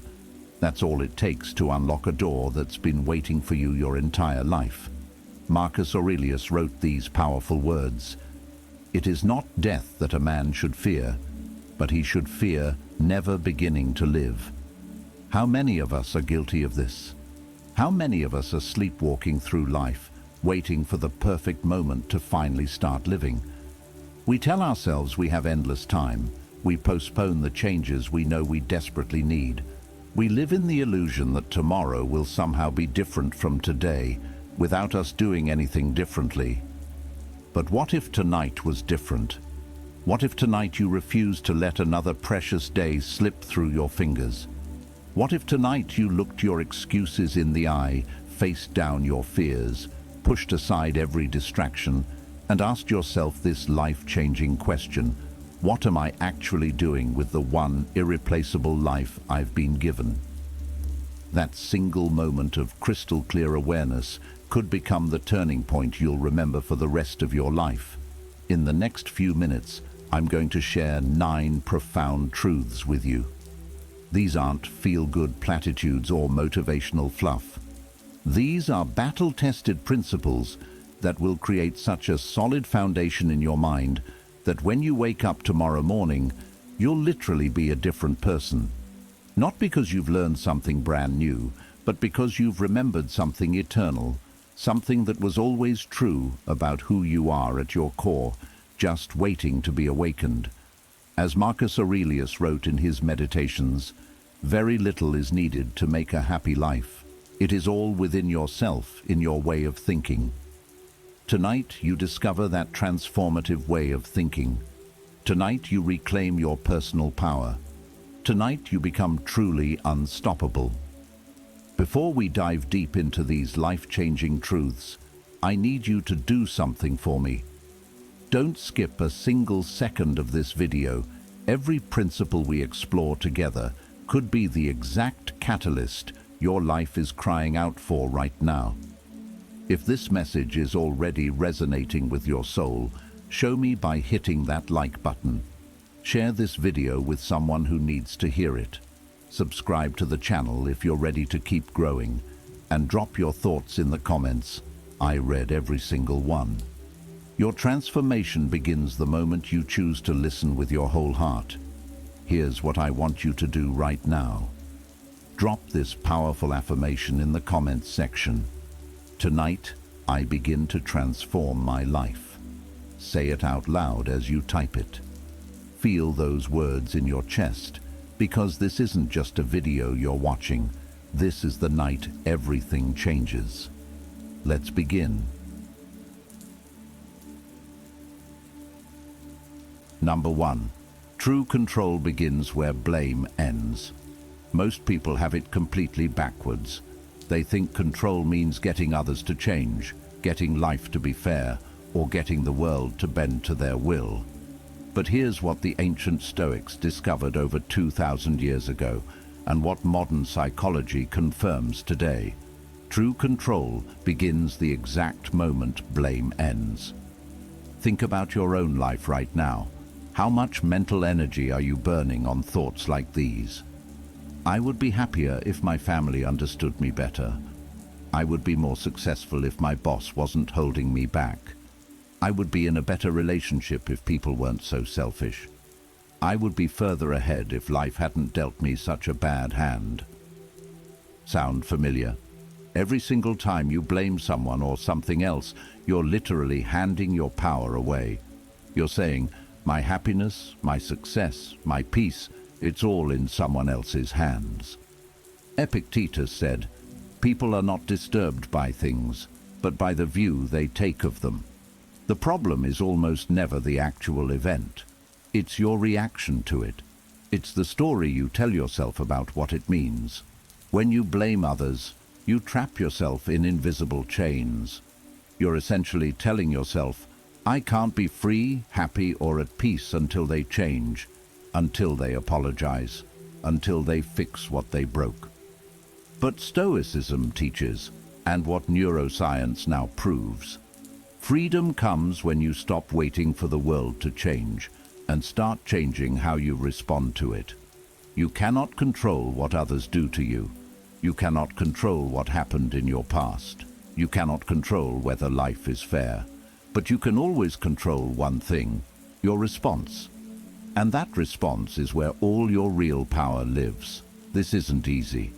It takes tremendous courage to look at your life and say, yes, terrible things happened to me. Yes, people hurt me. Yes, life knocked me down. But I will not let any of that define my future. I am still responsible for my next move. That shift in thinking, that one decision to stop being a victim of your circumstances and start being the author of your response, that's where real transformation begins. The night you stop blaming your parents for how they raised you, the night you stop blaming your ex for breaking your heart, the night you stop blaming society, your boss, or bad luck, that's the night you reclaim yourself. Here's why blame is so addictive. It feels comforting because it removes responsibility from your shoulders. It's easier to say, it's their fault, than what can I do differently? But comfort is a trap. Growth begins with accountability. The moment you stop asking, why did this happen to me? And start asking, what can I do now? You cross the bridge from victim to warrior. Think about all those nights you've wasted replaying old stories in your mind, rehearsing conversations that will never happen, imagining scenarios where you get the apology you deserve. How much energy have you burned on things completely outside your control? Tonight, imagine what would happen if you stopped replaying those stories and said, I cannot change what has been done to me, but I will never again let it control me. That's how you break free. That's how you reclaim your power. True control doesn't mean life suddenly becomes easy. It means that no matter what storm hits, you know the steering wheel is in your hands. People will still betray you. Circumstances will still test you. Life will still throw curveballs, but blame will never fix any of it. Ownership will. Marcus Aurelius wrote, "If it is not right, do not do it. If it is not true, do not say it. Apply that standard to blame. If blaming someone doesn't move you forward, why keep feeding it energy? If pointing fingers doesn't solve your problems, why keep doing it? Tonight you can decide to rise above it. Tonight you can choose ownership over excuses. And when you make that choice, something incredible happens. Your entire energy shifts. Instead of being drained by resentment, you become fueled by resolve. Instead of waiting for others to change so you can be happy, you change yourself. Instead of being at the mercy of circumstances, you become the master of your response. That shift, though invisible to the world, is the birth of true power. It's the moment you stop being a leaf blown by every wind and become the tree that bends but never breaks. Stop blaming, stop pointing fingers, stop saying if only. Look in the mirror tonight and say these words: I am responsible for my growth. I am responsible for my peace. I am responsible for my future. That one decision, that one shift in thinking will make you absolutely unshakable. If this truth hit you where you needed it most, drop this powerful affirmation in the comments. I choose ownership, not blame. Say it as you type it, because tonight you take back control. Number 2, peace doesn't come from escape. It comes from endurance. Right now, as you're watching this, millions of people are doing exactly what society taught them to do when life gets hard. They're running to Netflix to binge away their problems, running to social media to numb their minds, running to alcohol, to shopping, to anything that promises temporary relief from reality. But the ancient Stoics discovered, and what modern psychology confirms, you cannot run your way to peace. We live in the world's first civilization specifically designed around escape. Don't like how you feel? Here's a pill. Feeling anxious? Here's an app. Heartbroken? Here's a dating site. Stressed about work? Here's endless entertainment to distract you. But ask yourself this question: after all that escaping, all that numbing, all that running, are you more peaceful now than you were a year ago? The truth is that every time you choose escape over endurance, you're not solving your problems, you're making them stronger. You're not finding peace, you're postponing it. And that postponement is costing you everything. Seneca wrote, "A gem cannot be polished without friction, nor a man perfected without trials." Think about that. Every diamond was once just carbon under pressure. Every sword was once metal in fire. Every champion was once a beginner who refused to quit when things got difficult. You cannot refine your spirit by constantly seeking comfort. You cannot discover your true strength by avoiding every storm that life sends your way. The paradox our culture refuses to teach us: peace is not found by escaping difficulty. It's forged in the fire of enduring it. Most people never realize, when you run from pain, you only stretch the distance between yourself and healing. It's like having a broken bone and refusing to let the doctor set it. The longer you avoid the temporary discomfort of treatment, the longer you'll suffer with permanent damage. But when you endure, when you face what hurts with courage instead of cowardice, something incredible happens. The pain loses its power over you. The Stoics understood this better than anyone. They didn't see suffering as something to be feared. They saw it as the greatest teacher you'll ever have. Every difficulty is a lesson written in fire, and only those who have the courage to endure can read its wisdom. But listen carefully. Endurance is not about becoming a doormat. It's not about passively accepting abuse or unfairness. True endurance is about responding with strength rather than fear. It's about looking at your challenges and saying, "Yes, this is heavy, but I am stronger than I realize. Yes, this is painful, but I will not bow down to it. Yes, this is difficult, but difficulty is where I discover who I really am." In that moment, when you stop running and start standing, Peace enters your life, not because the storm has passed, but because you stopped being afraid of getting wet. Picture this. Two people face the exact same devastating heartbreak. Person number one immediately runs to distractions. They binge-watch shows, scroll social media for hours, maybe drink a little too much, jump into rebound relationships, anything to avoid feeling the pain. Person number two does something different. They sit with the pain. They let themselves feel it fully. They ask themselves, what is this trying to teach me? How can I grow from this? What strength am I discovering that I didn't know I had? Fast forward 1 year. Person number one is still running, still avoiding, still trapped in the same cycles of escape. But person number two, they've emerged free, stronger, more peaceful than they ever were before the heartbreak happened. That's the difference between escape and endurance. Marcus Aurelius wrote, "If you are distressed by anything external, the pain is not due to the thing itself, but to your estimate of it. And this you have the power to revoke at any moment." Read that again. The pain is not due to the thing itself, but to your estimate of it. Endurance is the act of revoking fear's power over your mind. It's the moment you realize that external events don't have to dictate your internal state. You are not at the mercy of circumstances. You are the master of your response to them. I want you to be brutally honest with yourself right now. How many times this week did you choose escape over endurance? How many times did you reach for your phone instead of sitting with discomfort? How many times did you choose distraction instead of facing what was really bothering you? Tonight can be the night you change that pattern forever. Instead of running, you can learn to sit still.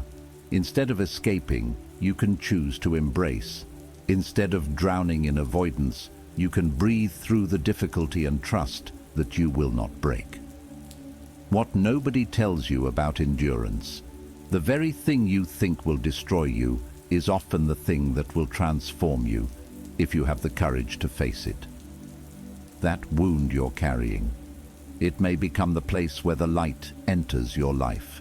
That difficulty you're avoiding, it may become the foundation of your greatest strength. That pain you're running from, it may be the teacher you've been looking for all along. Endurance is not punishment. Endurance is preparation. Preparation for the person you're meant to become.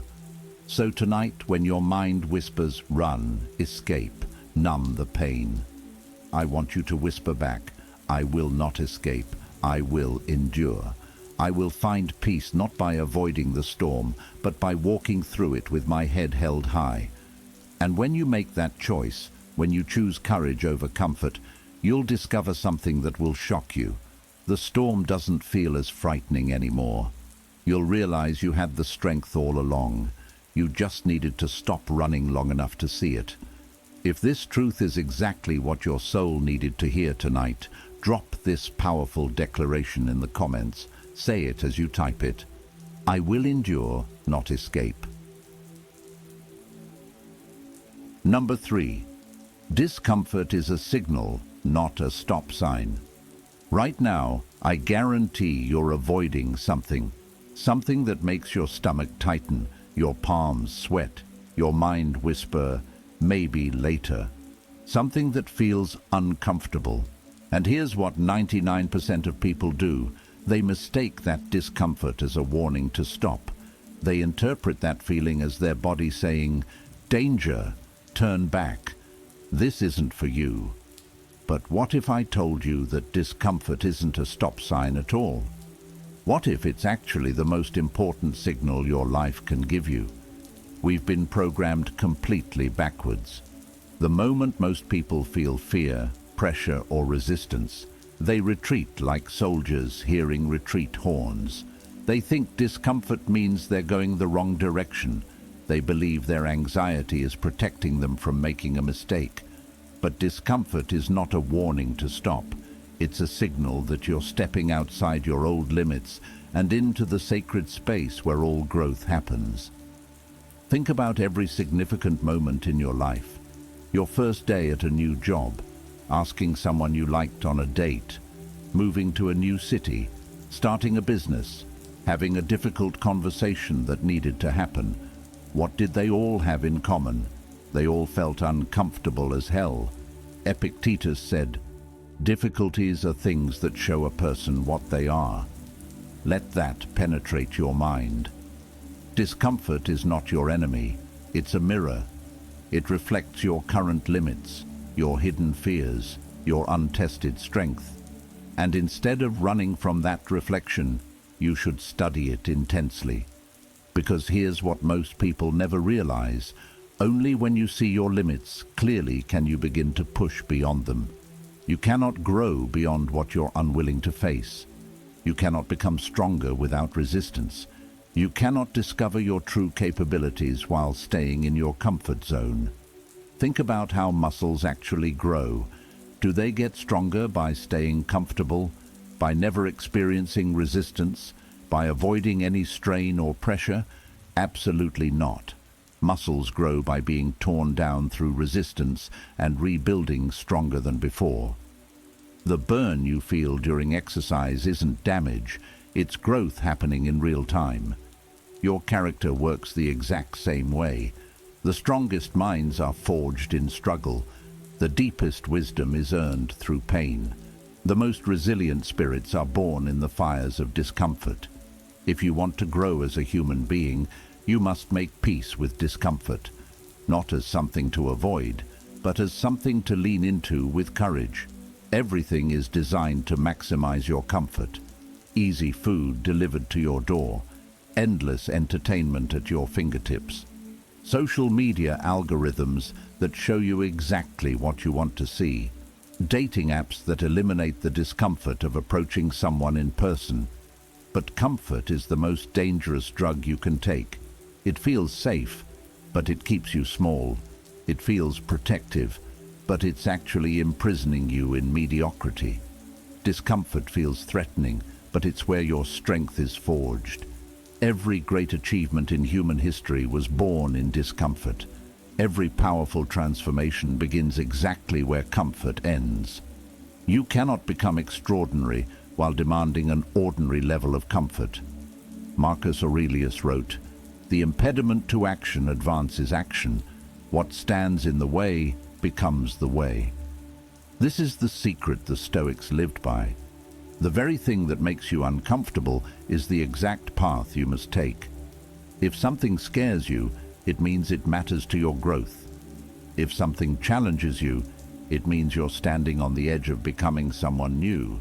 If something feels impossible, it means you're about to discover capabilities you didn't know you had. The obstacle is the way forward, but most people sabotage their own transformation. They turn back too soon. They feel the discomfort and assume it means they're going the wrong direction. They interpret their fear as wisdom, their anxiety as intuition telling them to stop. But in reality, discomfort is confirmation that you're exactly where you need to be. It's proof that you're alive, awake, and moving toward the person you're meant to become. Stopping when you feel discomfort is like turning around 1 mile before reaching the summit of a mountain you've been climbing for hours. The breakthrough you're seeking is often just on the other side of the breakdown you're avoiding. I need you to be brutally honest with yourself right now. What discomfort have you been avoiding? Is it that difficult conversation you need to have with someone you love? Is it starting that business you've been dreaming about for years? Is it going to the gym when you're out of shape? Is it learning a new skill that makes you feel like a beginner again? Is it setting boundaries with people who drain your energy? Is it ending a relationship that's no longer serving you? Is it applying for that job you don't feel qualified for yet? If it makes you uncomfortable, it's not a coincidence, it's a signal that this is exactly where your growth is waiting for you. Discomfort will always be there. But once you learn to interpret it correctly, as a guide instead of a wall, your entire life transforms. The fear becomes excitement. The pressure becomes fuel. The anxiety becomes anticipation. The resistance becomes your roadmap to becoming unstoppable. Tonight, you can flip the entire meaning of discomfort in your mind. From something to fear into something to follow. From a stop sign into a green light. So the next time you feel that familiar tightness in your chest, that voice in your head saying, "This is too hard," that urge to retreat to safety, I want you to pause and whisper these words to yourself. This is not a stop sign. This is a signal. This discomfort is showing me exactly where I need to go. And then keep moving forward. Because just on the other side of that discomfort is the version of yourself you've been searching for. Just beyond that fear is the life you've been dreaming about. Just past that resistance is the breakthrough that will change everything. If this truth just gave you the permission you needed to finally face what you've been avoiding, drop this powerful declaration in the comments. Say it out loud as you type it. Discomfort is my signal for growth. Number 4. Saying less is a sign of inner strength. Right now, at this very moment, millions of people are typing angry comments, having pointless arguments, desperately trying to get the last word in conversations that will be forgotten tomorrow. They think volume equals power. They believe the loudest voice wins. They're convinced that constantly defending, explaining, and proving themselves is a sign of strength. They couldn't be more wrong. We live in the loudest civilization in human history. Social media has trained us to believe that every thought deserves to be shared, every opinion needs defending, every slight requires a response. We've been programmed to think that silence means weakness, that not responding means you've lost. The ancient Stoics discovered, and what the most powerful people in the world understand, in a noisy world, silence is the ultimate power move. True strength doesn't come from how loudly you can speak. It comes from the self-discipline to remain silent when silence carries more weight than 1,000 words ever could. Epictetus said something profound. We have 2 ears and 1 mouth so that we can listen twice as much as we speak. But this isn't just about being a good listener. This is about understanding that silence is a form of mastery. It's the ability to let your actions speak so loudly that you never need to argue, defend, or explain yourself to anyone. When you master the art of saying less, you discover something incredible. You stop wasting precious energy trying to convince people who have already decided not to understand you. Think about it. How much mental energy have you burned this week, trying to prove points to people who weren't really listening? How much emotional fuel have you wasted on arguments that went nowhere? Every word you don't need to speak is energy you can invest in becoming better. Every argument you choose not to engage in is peace you get to keep. Every time you resist the urge to defend yourself unnecessarily, you grow stronger. When you say less, you conserve energy. You stop pouring gasoline on fires that weren't worth lighting in the first place. You begin to see that silence isn't empty. It's full of strength, awareness, and unshakable control. I want you to think about the last time you held back when you wanted to lash out at someone. That was strength. The last time you walked away from a toxic argument instead of trying to win it.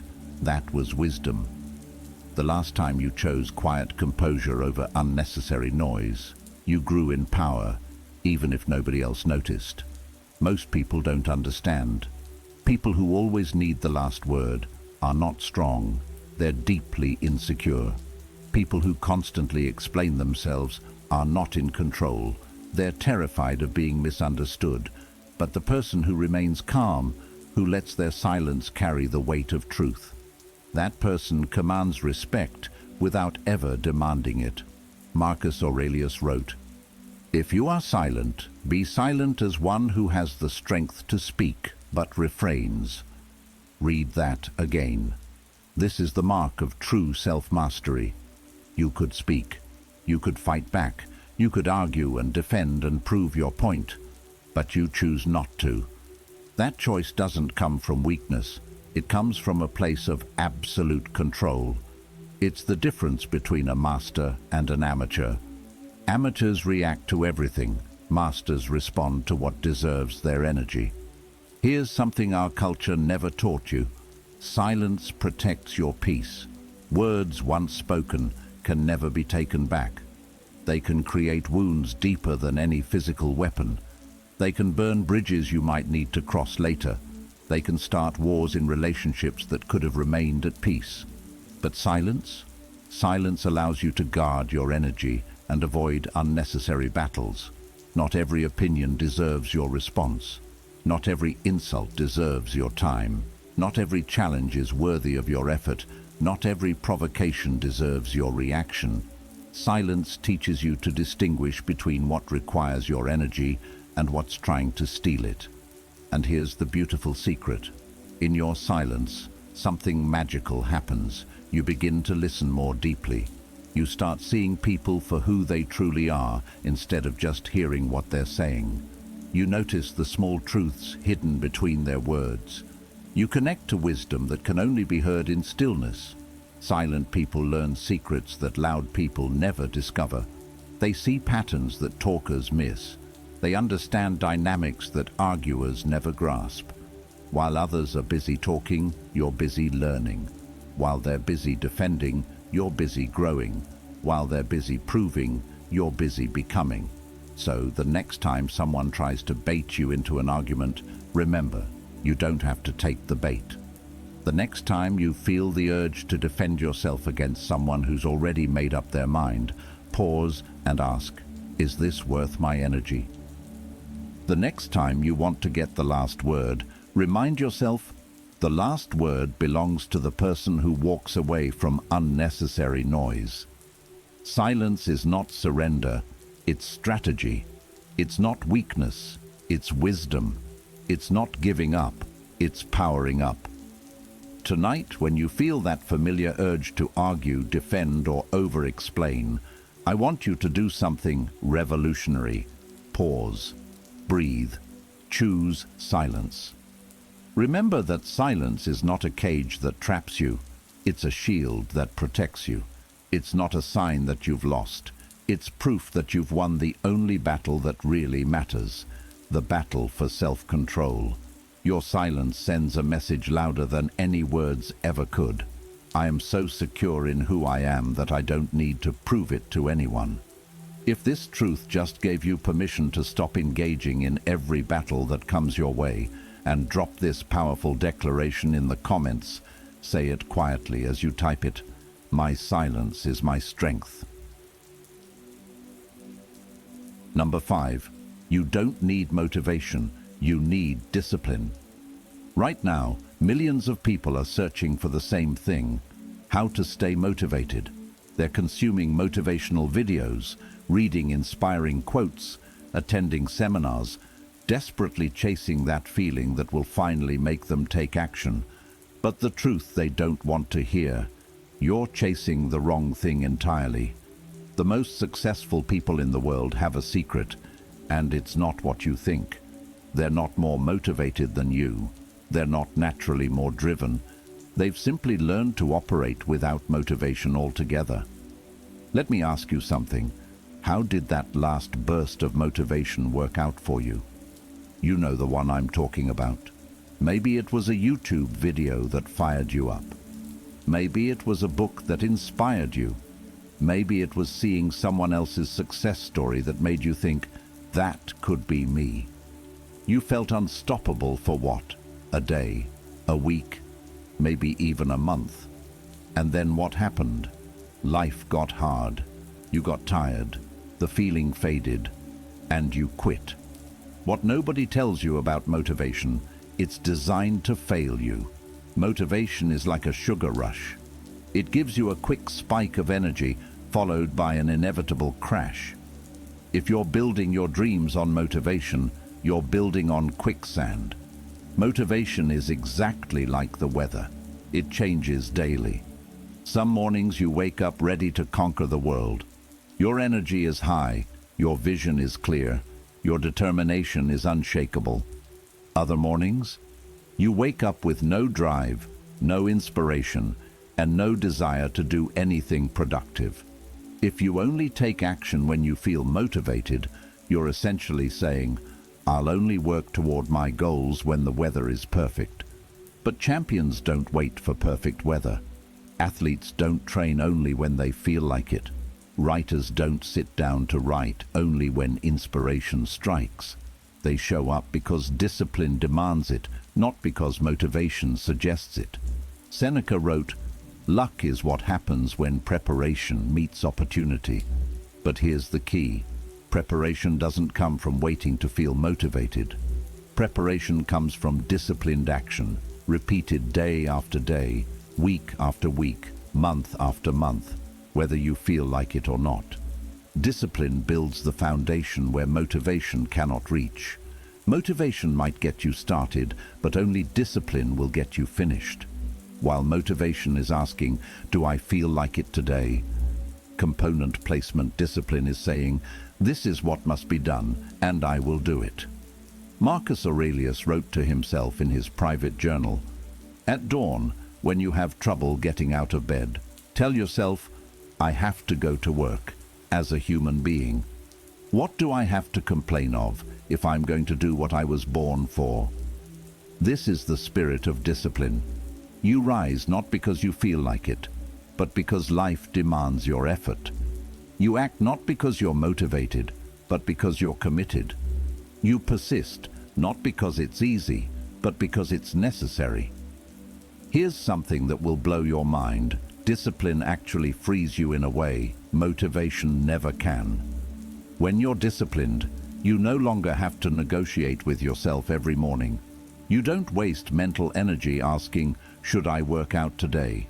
Or, "Do I feel like writing today?" Or, "Am I motivated enough to make that difficult phone call?" The decision has already been made. You simply act. And in that action, in that commitment to consistency, regardless of how you feel, you build unstoppable momentum. Each small act of discipline compounds into results that motivation alone could never deliver. Each day you show up when you don't want to, you're depositing strength into your character that will pay dividends for the rest of your life. Want to know the secret that successful people don't want you to discover? Discipline eventually creates motivation.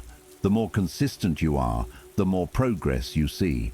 Progress feels good. Success breeds confidence, and confidence naturally fuels motivation. But it works in that exact order, never the reverse. If you sit around waiting for motivation to show up before you take action, you will be waiting forever. Motivation is not the starting point. It's the byproduct of disciplined action. Have you ever noticed that once you actually start doing something you've been avoiding, you often find the energy to continue? That's discipline creating motivation in real time. I need you to ask yourself this life-changing question. What do I need more? Another burst of motivation that will fade in 3 days, or a steady commitment to discipline that will compound over years? The answer should be obvious, but most people keep choosing the sugar rush over the slow burn. They keep chasing feelings instead of building systems. Here's the difference. Motivation whispers, discipline builds. Motivation excites, discipline transforms. Motivation fades, discipline lasts. So, instead of asking yourself, "How do I stay motivated?" start asking, "How do I stay disciplined?" Build systems that don't depend on how you feel. Set standards that you meet regardless of your mood. Commit to small actions every single day that move you toward your goals. Stop waiting for the perfect moment. Stop waiting for the perfect energy level. Stop waiting for the perfect inspiration. Perfect is the enemy of progress. Disciplined is the creator of transformation. At the end of your life, when you look back on everything you've accomplished, it won't be the moments of motivation you remember. Those fleeting feelings of inspiration will be forgotten. What you'll remember, what you'll be proud of, is the discipline that shaped the person you became. The days you showed up when you didn't want to. The times you did the work when nobody was watching. The consistency that turned dreams into reality. If this truth just gave you permission to stop chasing motivation and start building discipline, prove it by drop this powerful declaration in the comments. Make it your new identity. Discipline is my freedom. Number 6. Detachment is the highest form of self-respect. Most people think self-respect comes from achievement, from proving themselves, from getting recognition, accumulating possessions, or being validated by others. But what if I told you that everything you think you know about self-respect is backwards? What if the highest form of self-respect isn't about gaining more, but about needing less? What if true self-respect comes not from attachment, but from the profound strength of detachment? We live in a culture that worships attachment. We're taught to fight for every relationship, even the toxic ones, to hold on to every opportunity, even the ones that drain us, to cling to possessions, status symbols and achievements as if they define our worth. But here's what nobody tells you. Every time you cling to something that doesn't serve you, every time you stay in situations that diminish you, you're not showing loyalty, you're showing a lack of self-respect. Real self-respect is quieter than what our culture celebrates. It's deeper than what social media rewards, and it's far more powerful than what most people will ever understand. Real self-respect comes from detachment, the inner strength to walk away from anything that no longer serves your highest good. The ancient Stoics practiced detachment not out of coldness, but out of profound strength. They understood something that modern psychology is just beginning to rediscover. Epictetus wrote, "Wealth consists not in having great possessions, but in having few wants." Detachment means refusing to be enslaved by things that break, by people who drain your spirit, by situations that slowly kill your joy, by opinions that make you question your worth. It's the ultimate freedom to say, I don't need this to define me. I am enough without it. I am complete, exactly as I am. When you are attached, truly attached, you become a prisoner. You cling to relationships that hurt you more than heal you. You cling to jobs that drain your soul for paychecks that barely pay your bills. You cling to opinions about yourself that were never true to begin with. You stay out of fear. Fear of being alone. Fear of starting over. Fear of being misunderstood. Fear of discovering who you are when everything familiar is stripped away. But detachment breaks those invisible chains. It teaches you the most liberating truth you'll ever learn. You are whole, even if everything around you falls apart. Your worth is not determined by what you hold on to. It's revealed by what you're strong enough to release. Now, let me be crystal clear about something. Detachment does not mean you stop caring. This isn't about becoming cold, emotionless, or indifferent to the world around you. That's not strength. That's numbness. Detachment means you stop depending. There's a massive difference. You love, but you don't cling. You give generously, but you don't lose yourself in the giving. You show up fully for people and situations, but you remain internally free. This is why detachment is the highest form of self-respect. It says, I value myself enough to never let anything or anyone own my peace, my worth, or my identity. Marcus Aurelius reminded himself, you could leave life right now. Let that determine what you do and say and think. This isn't morbid thinking, this is clarity. Detachment is rooted in this profound awareness. Everything is temporary, life is temporary. The possessions you're accumulating, temporary. The status you're chasing, temporary. Even the people around you, as much as you love them, your time with them is temporary. So why tie your entire sense of worth to things that can vanish tomorrow? Why give your peace to circumstances you cannot control? When you truly understand impermanence, attachment becomes impossible, and in that impossibility, you discover unshakable inner strength. Detachment brings razor-sharp clarity. It helps you see which relationships are genuine connections and which are emotional chains. It shows you where you've been hemorrhaging energy, giving too much of yourself to people and situations that give nothing back. It reveals the difference between love and dependency, between commitment and bondage, between caring and clinging. When you're attached, everything is filtered through need. I need them to like me. I need this job to define me. I need these possessions to feel successful. When you're detached, everything is filtered through choice. I choose to love freely. I choose to work with purpose. I choose what adds value to my life. The first is desperation. The second is power. Imagine this moment. Picture yourself standing in front of everything that once controlled you.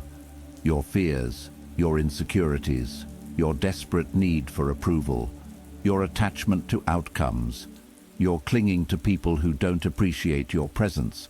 And imagine saying these words with complete conviction. You no longer own me. My peace is not for sale. My worth is not up for negotiation. I am free.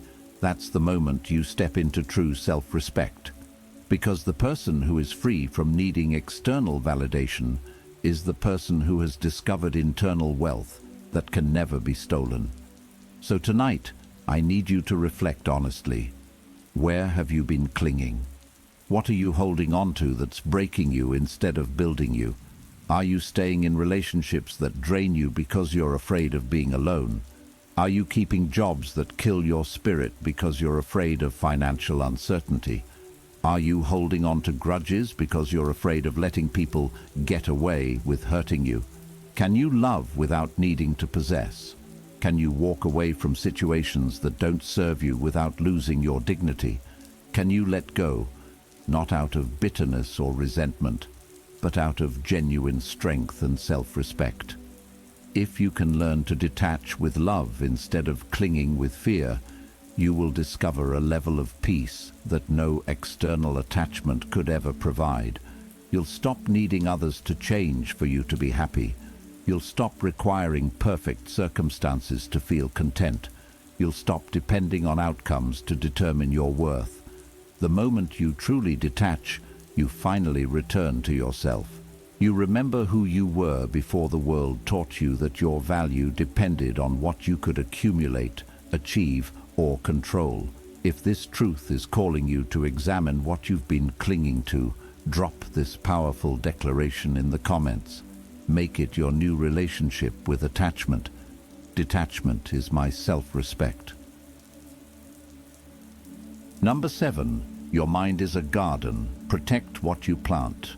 Right now, as you're watching this, there's a garden growing inside your mind. And here's what 99% of people don't realize. Everything you feed it grows. Every thought you water takes root.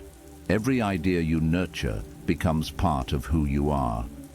The tragedy is that most people have turned their mental gardens into wastelands, overgrown with negativity, choked by comparison, strangled by fear and self-doubt. But if you want to transform your life, you must become the fiercest guardian of what you plant in your mind. Your mind is the most sacred place you will ever own. It's more valuable than any property you could purchase, more precious than any possession you could accumulate. This isn't just motivational talk, this is neuroscience. This is psychology. This is the fundamental truth that separates those who thrive from those who merely survive. Marcus Aurelius wrote, "The things you think about determine the quality of your mind. Your soul takes on the color of your thoughts. Your inner world doesn't just influence your outer reality, it creates it. If your mental garden is filled with toxic thoughts, your life will reflect that toxicity. But if you deliberately cultivate your mind with wisdom, discipline, and peace, your life will flourish regardless of what storms hit." Here's something most people never consider. Every single day, seeds are being planted in your mind. What you watch on Netflix before bed, those are seeds. The podcasts you listen to during your commute, seeds.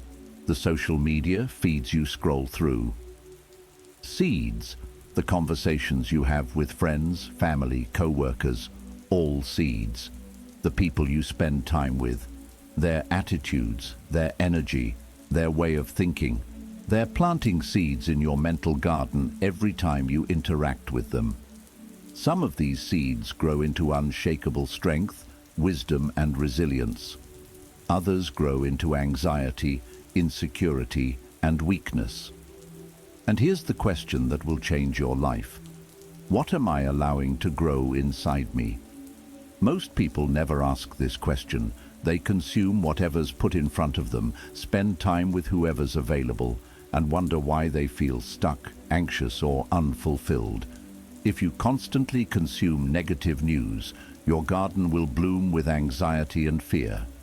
If you surround yourself with complainers and critics, their voices will echo in your head long after they've left the room. If you let fear-based thinking dominate your mental space, it will choke out every seed of courage before it has a chance to sprout. If you feed your mind a steady diet of comparison through social media, envy and inadequacy will grow like weeds. But if you choose wisely, if you deliberately plant seeds of gratitude, wisdom, self-control, and resilience, your mental garden becomes an unshakable refuge, no matter what chaos surrounds you. Think about the most peaceful, confident person you know. I guarantee you they're extremely selective about what they allow into their mental space. They've learned to be gardeners of their own minds. Epictetus taught his students, "The key is to keep company only with people who uplift you, whose presence calls forth your best." But here's what most people miss. This principle applies not just to people, but to everything you consume.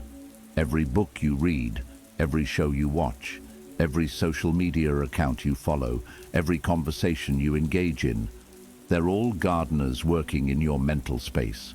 Some are planting flowers, others are scattering weed seeds. Guard your garden ruthlessly. Be incredibly selective about what you allow to enter your mental space, because once a thought pattern takes root, it will grow whether you want it to or not. But protecting your mind isn't just about planting good seeds. It's about pulling out weeds quickly. This is where most people fail. They plant some positive thoughts, read a few inspiring quotes, but they never do the hard work of removing the toxic patterns that are already established. Don't let bitterness take root and spread throughout your thinking. Don't allow envy to multiply in the dark corners of your mind. Don't give fear the space to establish a stronghold in your mental territory. When you notice harmful thought patterns starting to grow, and you will notice them if you're paying attention, uproot them immediately and replace them with stronger, healthier thoughts. Your mind, like any garden, requires daily maintenance. You can't plant good seeds once and expect a lifetime of healthy growth. And here's something crucial to understand. Gardens grow slowly. You won't plant a seed of confidence today and wake up fearless tomorrow. You won't read one inspiring book and permanently transform your mindset. You won't have one meaningful conversation and suddenly become wise. But here's the promise that will keep you going. Every single day, you choose to plant better seeds in your mind. Your inner world grows stronger, calmer, and more beautiful. That inner strength doesn't stay hidden. It eventually reflects in every aspect of your outer life, your relationships, your career, your health, your happiness, your resilience in the face of challenges. So tonight, I need you to get brutally honest with yourself.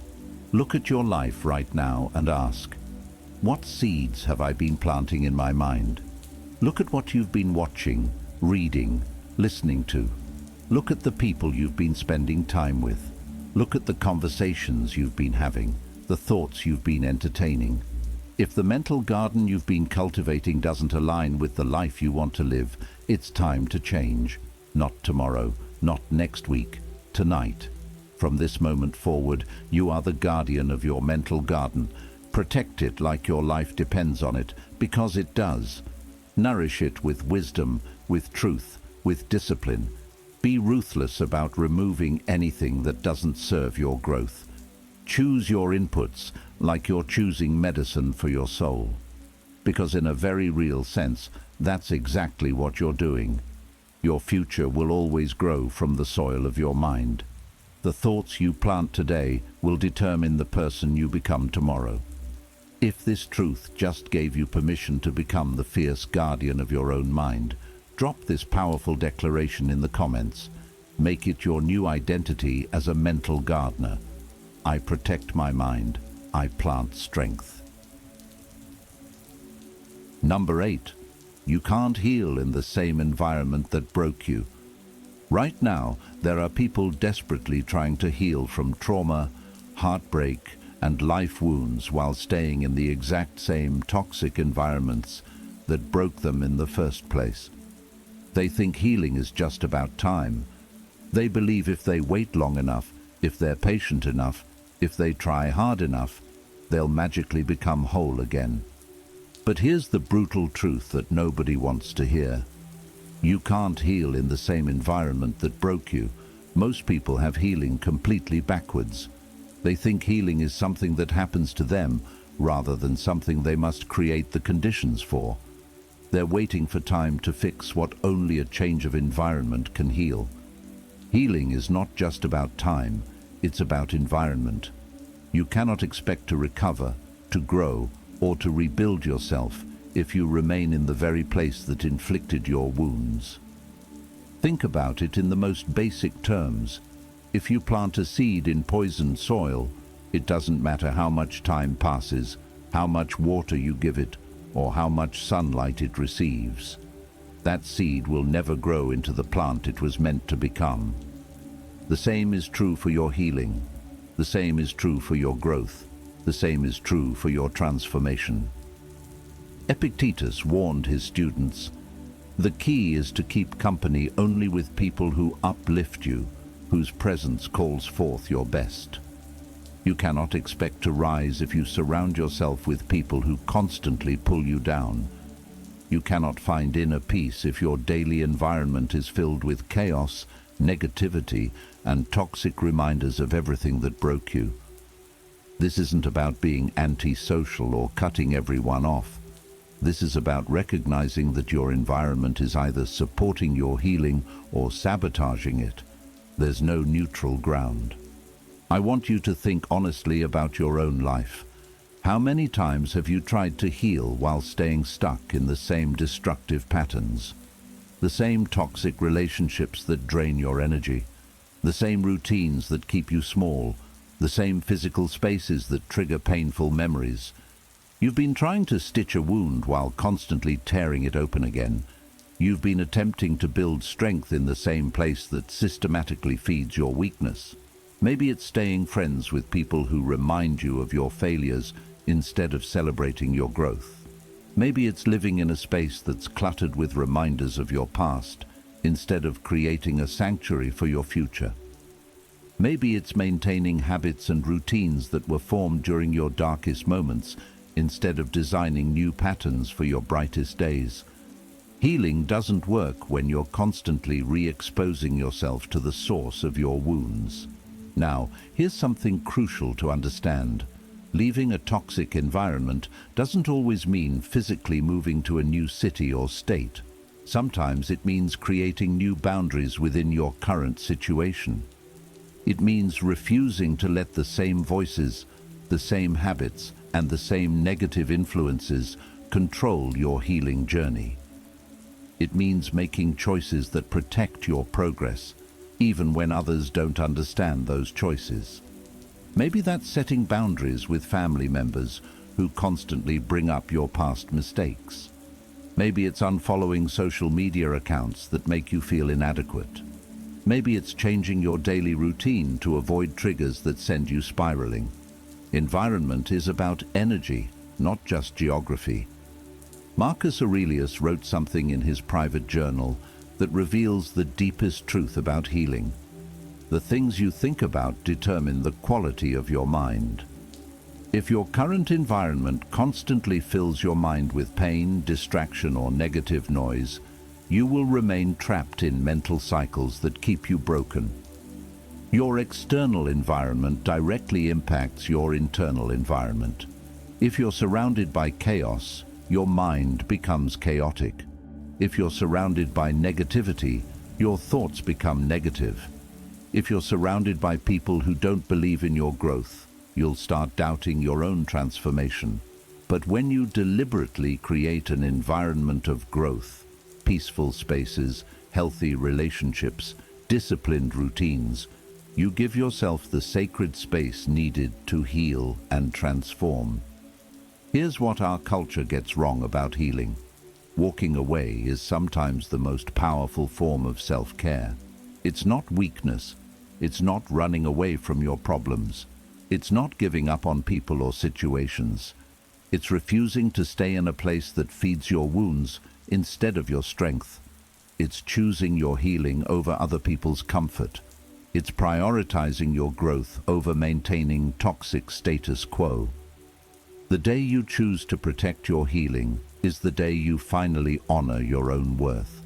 It's the day you say, I matter enough to create the conditions for my own transformation.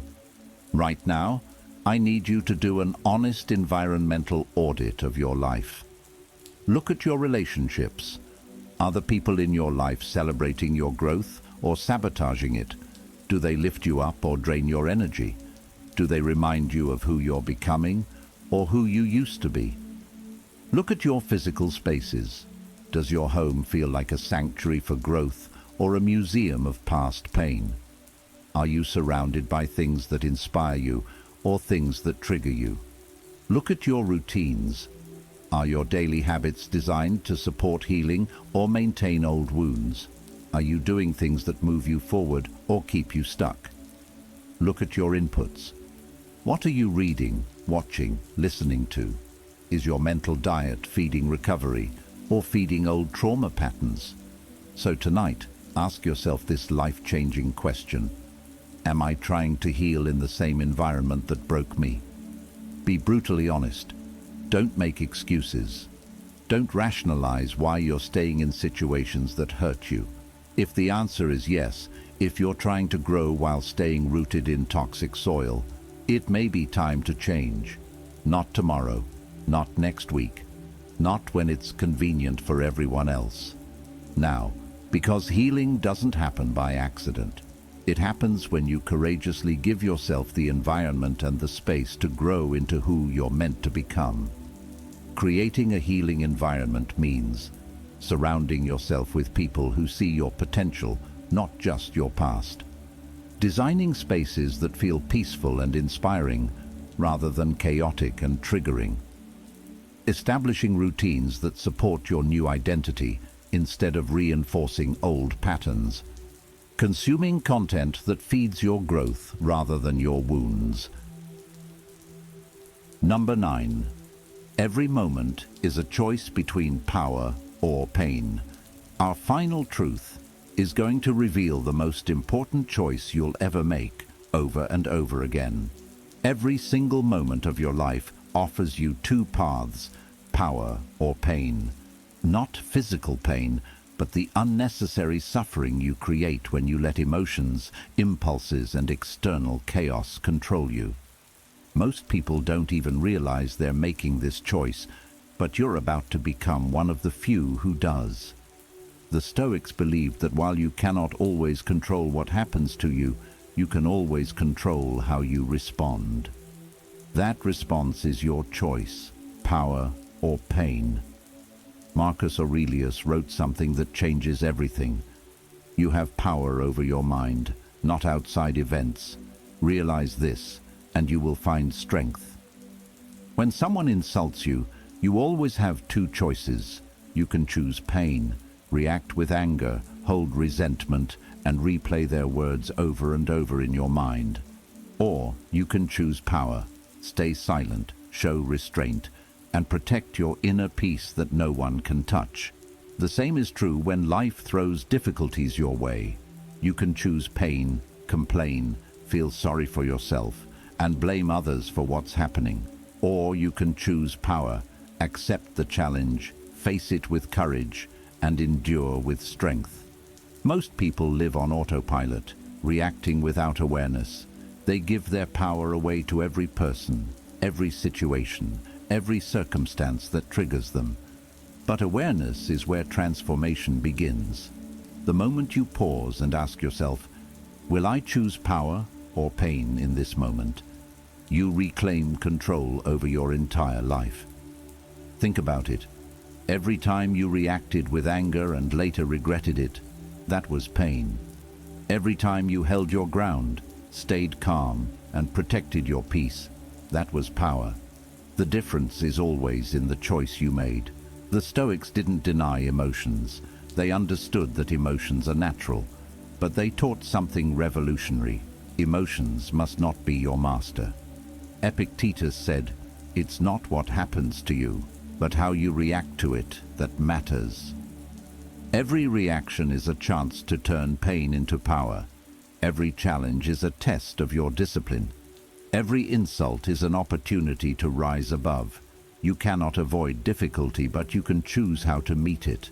And in that choice, you either weaken yourself with unnecessary pain or strengthen yourself with timeless power. So tonight, and every moment going forward, remind yourself, every moment is a choice. Don't give your peace away cheaply. Don't let small things own your mind. Choose power, not because it's easy, but because it's the only way to live with strength and dignity. One night is all it takes. One night of honesty, one night of courage, one night where you decide to stop living on autopilot and start living with awareness. The Stoics remind us that transformation is not a distant goal. It begins the moment you choose it. Tonight could be that moment for you. We began with the truth that control begins when blame ends, that peace is not found in escape, but in endurance, that discomfort is not your enemy, but your signal for growth. We saw that silence carries strength, that discipline outlasts motivation, that detachment honors your worth. We understood that your mind is a garden, your environment shapes your healing, and every moment you live is a choice between power or pain. This is not abstract wisdom. This is life itself. And tonight, you hold the key to change. Not by waiting for the perfect moment, but by making tonight the beginning of your transformation. Remember, one night can make you unrecognizable, not to the world first, but to yourself. So I leave you with this. Stop waiting. Begin now.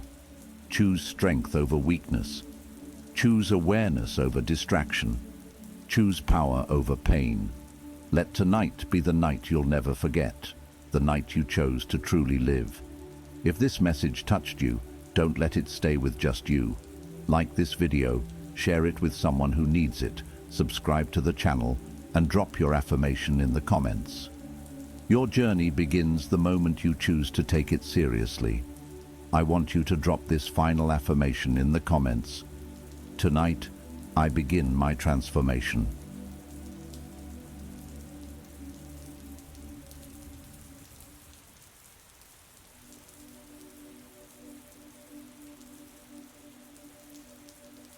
The unexamined life is not worth living, Socrates declared.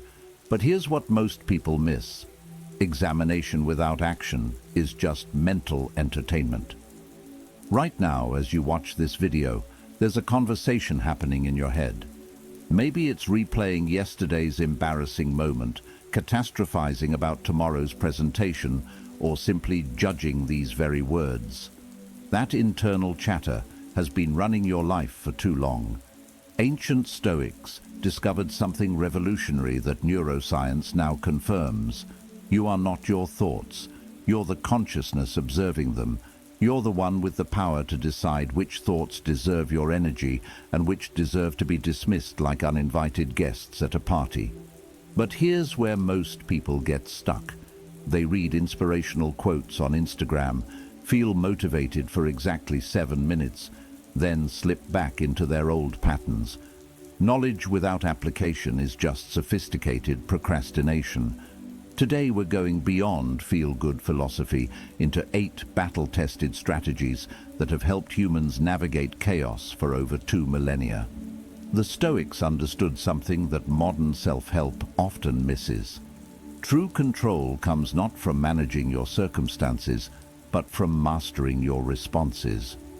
When you organize your inner world, when you learn to operate from calm clarity rather than emotional reactivity, everything else begins to align.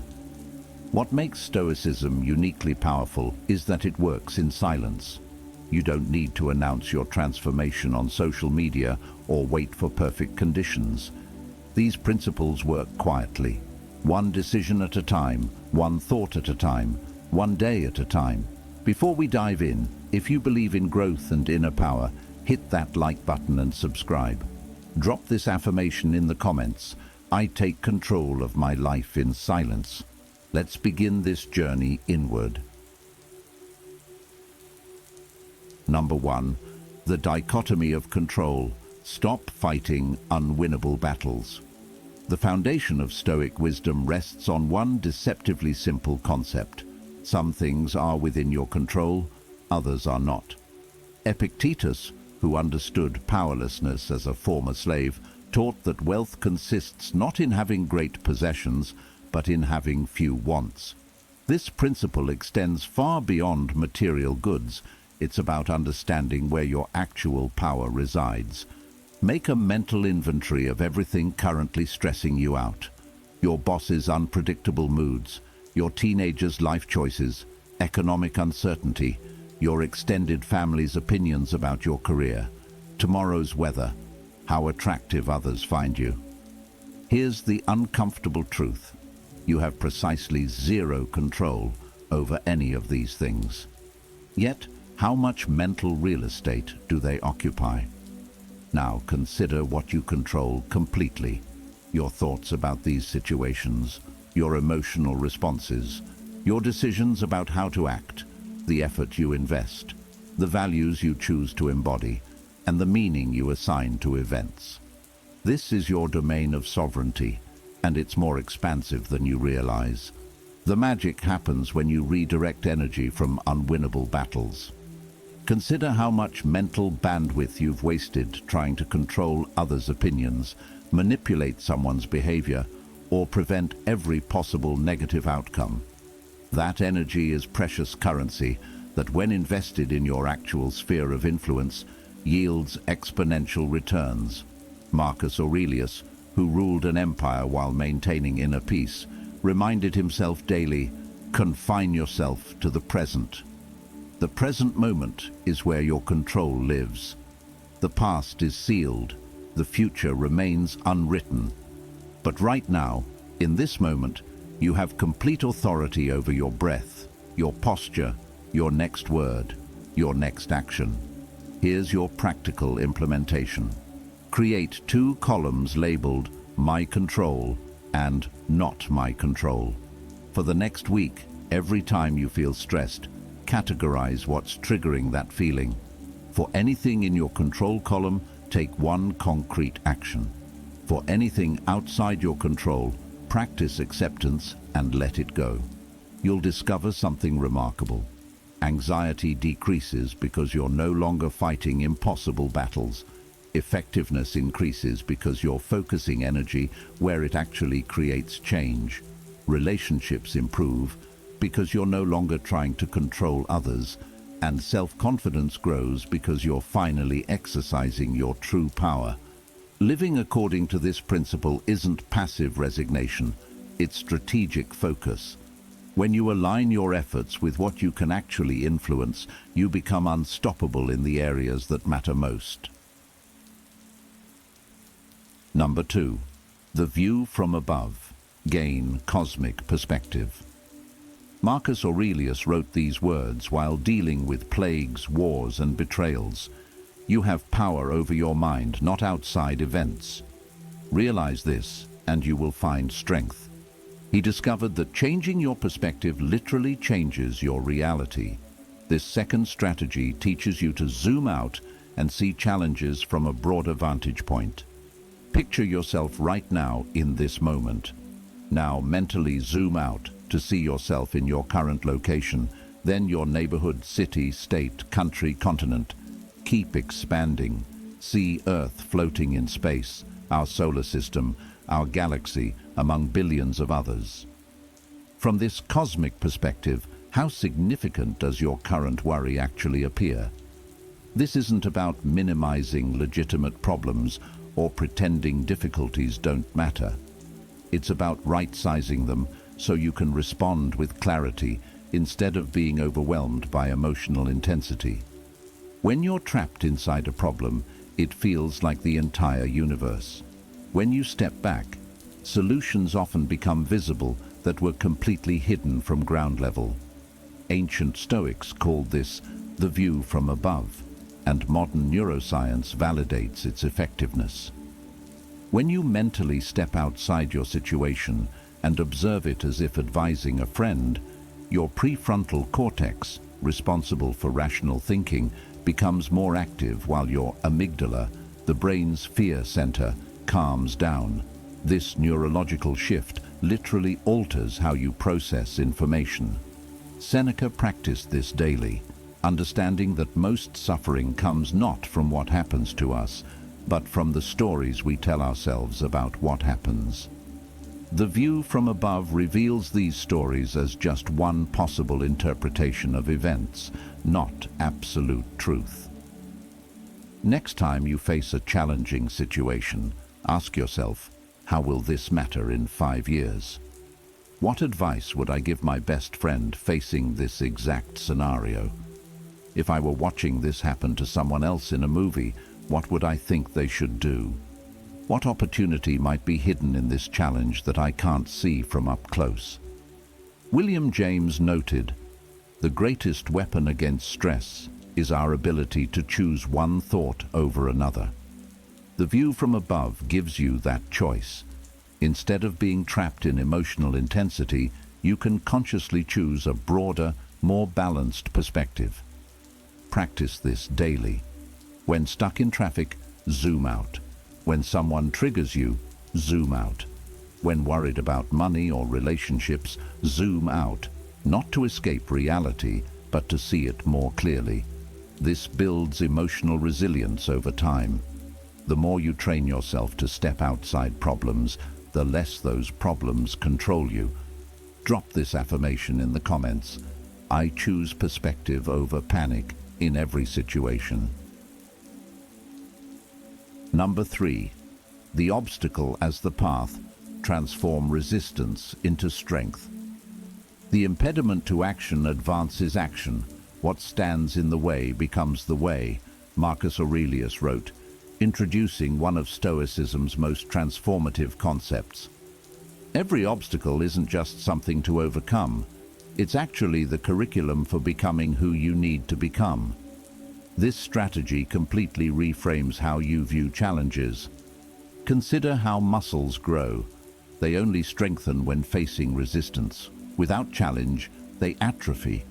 Your character, skills, and resilience operate identically. The obstacles in your life aren't random punishments or evidence you're on the wrong path. They're precisely the resistance required to develop strength for your next level of growth. Right now, identify something in your life that feels like a roadblock. Perhaps financial strain, a difficult relationship, health challenges, career setbacks, or personal limitations. Traditional thinking sees these as negative forces to eliminate or avoid. Stoic thinking is radically different. View them as information, training, and the exact curriculum needed for development. Ryan Holiday, drawing from Marcus Aurelius, teaches, "There is no good or bad without us. There is only perception.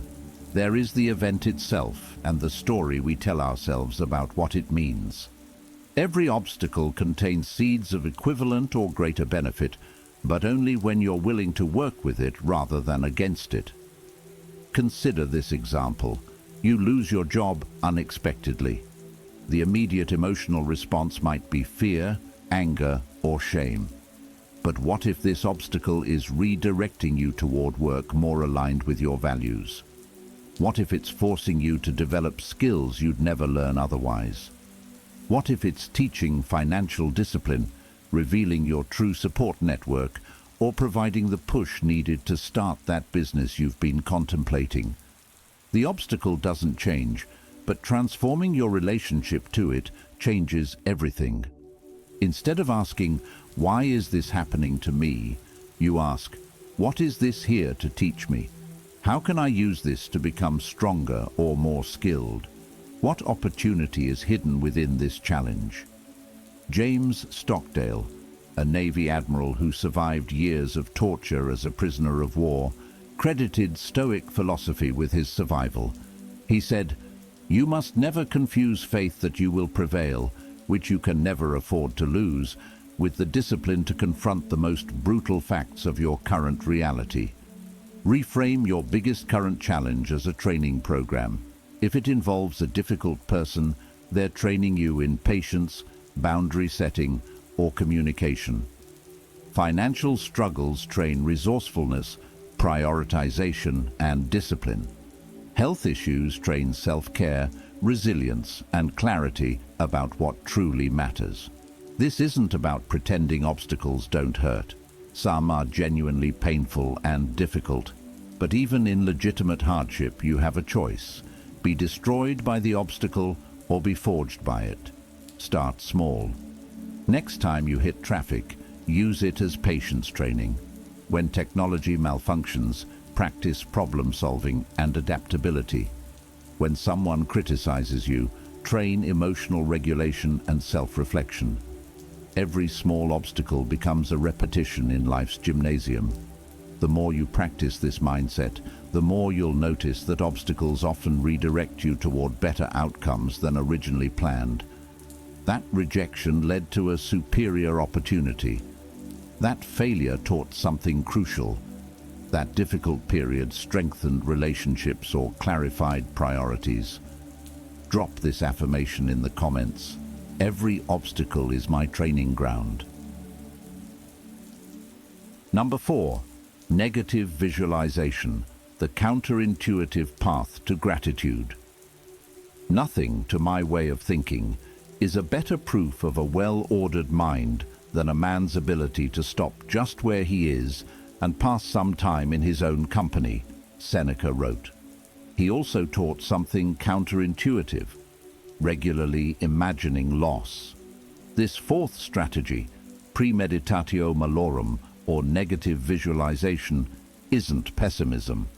It's building unshakable gratitude and emotional resilience by mentally preparing for life's inevitable changes. Look around you right now. Notice the people in your life, your health, your home, your abilities, your opportunities. These feel permanent, don't they? They seem like they'll always exist. But Stoics understood a fundamental truth most people avoid. Everything you have is temporary, not to frighten you, but to awaken you to this moment's preciousness. Negative visualization isn't dwelling on worst-case scenarios or attracting misfortune through pessimistic thinking. It's periodically imagining the loss of valued things so you can appreciate them more fully while present and be emotionally prepared if circumstances change. It's the difference between being blindsided by loss and meeting it with grace. Marcus Aurelius practiced this daily, writing, "Loss is nothing else but change, and change is nature's delight." He would imagine losing his imperial position, his health, even his life, not for self-torture, but to remember these things were borrowed from the universe. This practice generated deeper gratitude for each day and reduced attachment to outcomes beyond his control. Here's practical application. Once weekly, spend a few minutes imagining life without something currently taken for granted. What if you couldn't see this beautiful world? How much more vibrant would colors appear today? What if you couldn't walk? How much more would you appreciate each step? What if you lost your job tomorrow? What skills and relationships would you rely on? What if a loved one disappeared from your life? How much more present would you be in your next conversation with them? This isn't morbid thinking, it's realistic thinking. These changes will eventually happen to everyone. The question is whether you'll be completely unprepared and devastated, or whether you'll have built emotional resilience to handle life's inevitable transitions with dignity. Something profound happens when you practice negative visualization regularly. You start noticing ordinary miracles everywhere. Morning coffee tastes richer when you realize you might not always enjoy it. Your partner's laugh becomes more precious when you remember nothing lasts forever. Your health feels more valuable when you imagine losing it. Epictetus, who experienced genuine loss as a disabled slave, taught, "He is a wise man who does not grieve for the things which he has not, but rejoices for those which he has." Negative visualization trains this wisdom. Instead of constantly focusing on what you lack, you develop deep appreciation for what exists. This practice also prepares you emotionally for actual loss. When you've mentally rehearsed different scenarios, you're not starting from zero if difficulties arise.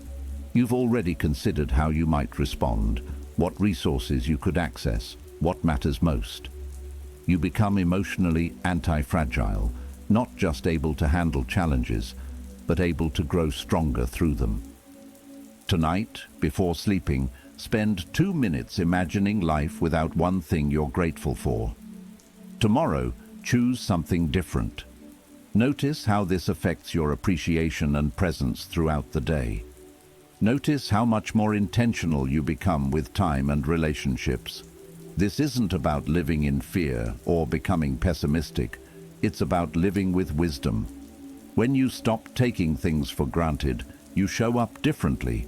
You hug longer, listen more deeply, complain less, appreciate more. Number 5. Evening reflection. Become your own life coach. Every day offers a complete cycle of learning, growth, and renewal, yet most people let valuable insights slip away without extraction. The 5th strategy is perhaps the most practical, evening reflection, where you deliberately examine your day to extract wisdom and set intentions for tomorrow. This single habit accelerates personal growth more than almost any other practice. Seneca ended every day conducting what he called a personal audit. When the lamp is taken away and my wife has fallen silent, I examine the whole day and go back over what I've done and said, hiding nothing from myself, passing nothing by. This wasn't self-torture or harsh judgment. It was the practice of someone committed to continuous improvement. Most people end their days collapsing into mindless entertainment or social media scrolling. They let experiences pass by without processing them into wisdom. It's like having access to a gold mine but never bothering to extract the gold. Transform your evenings into powerful growth tools by spending 10 minutes asking these 4 questions.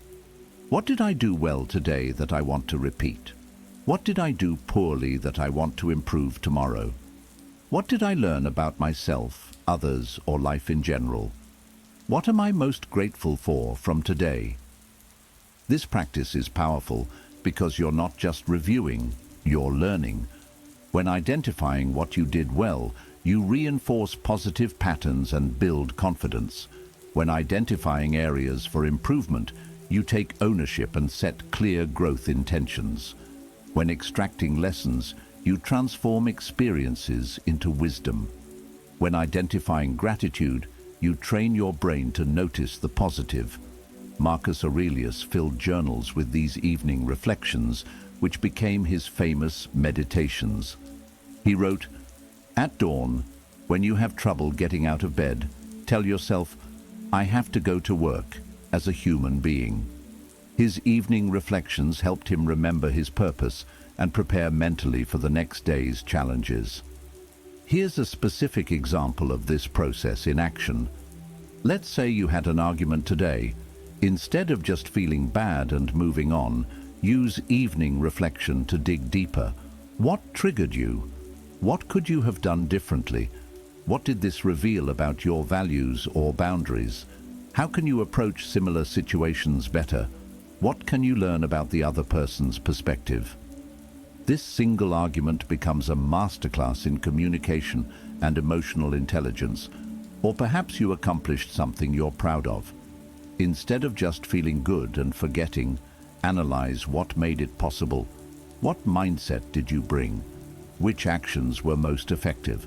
How can you replicate this success? What strengths did you utilize?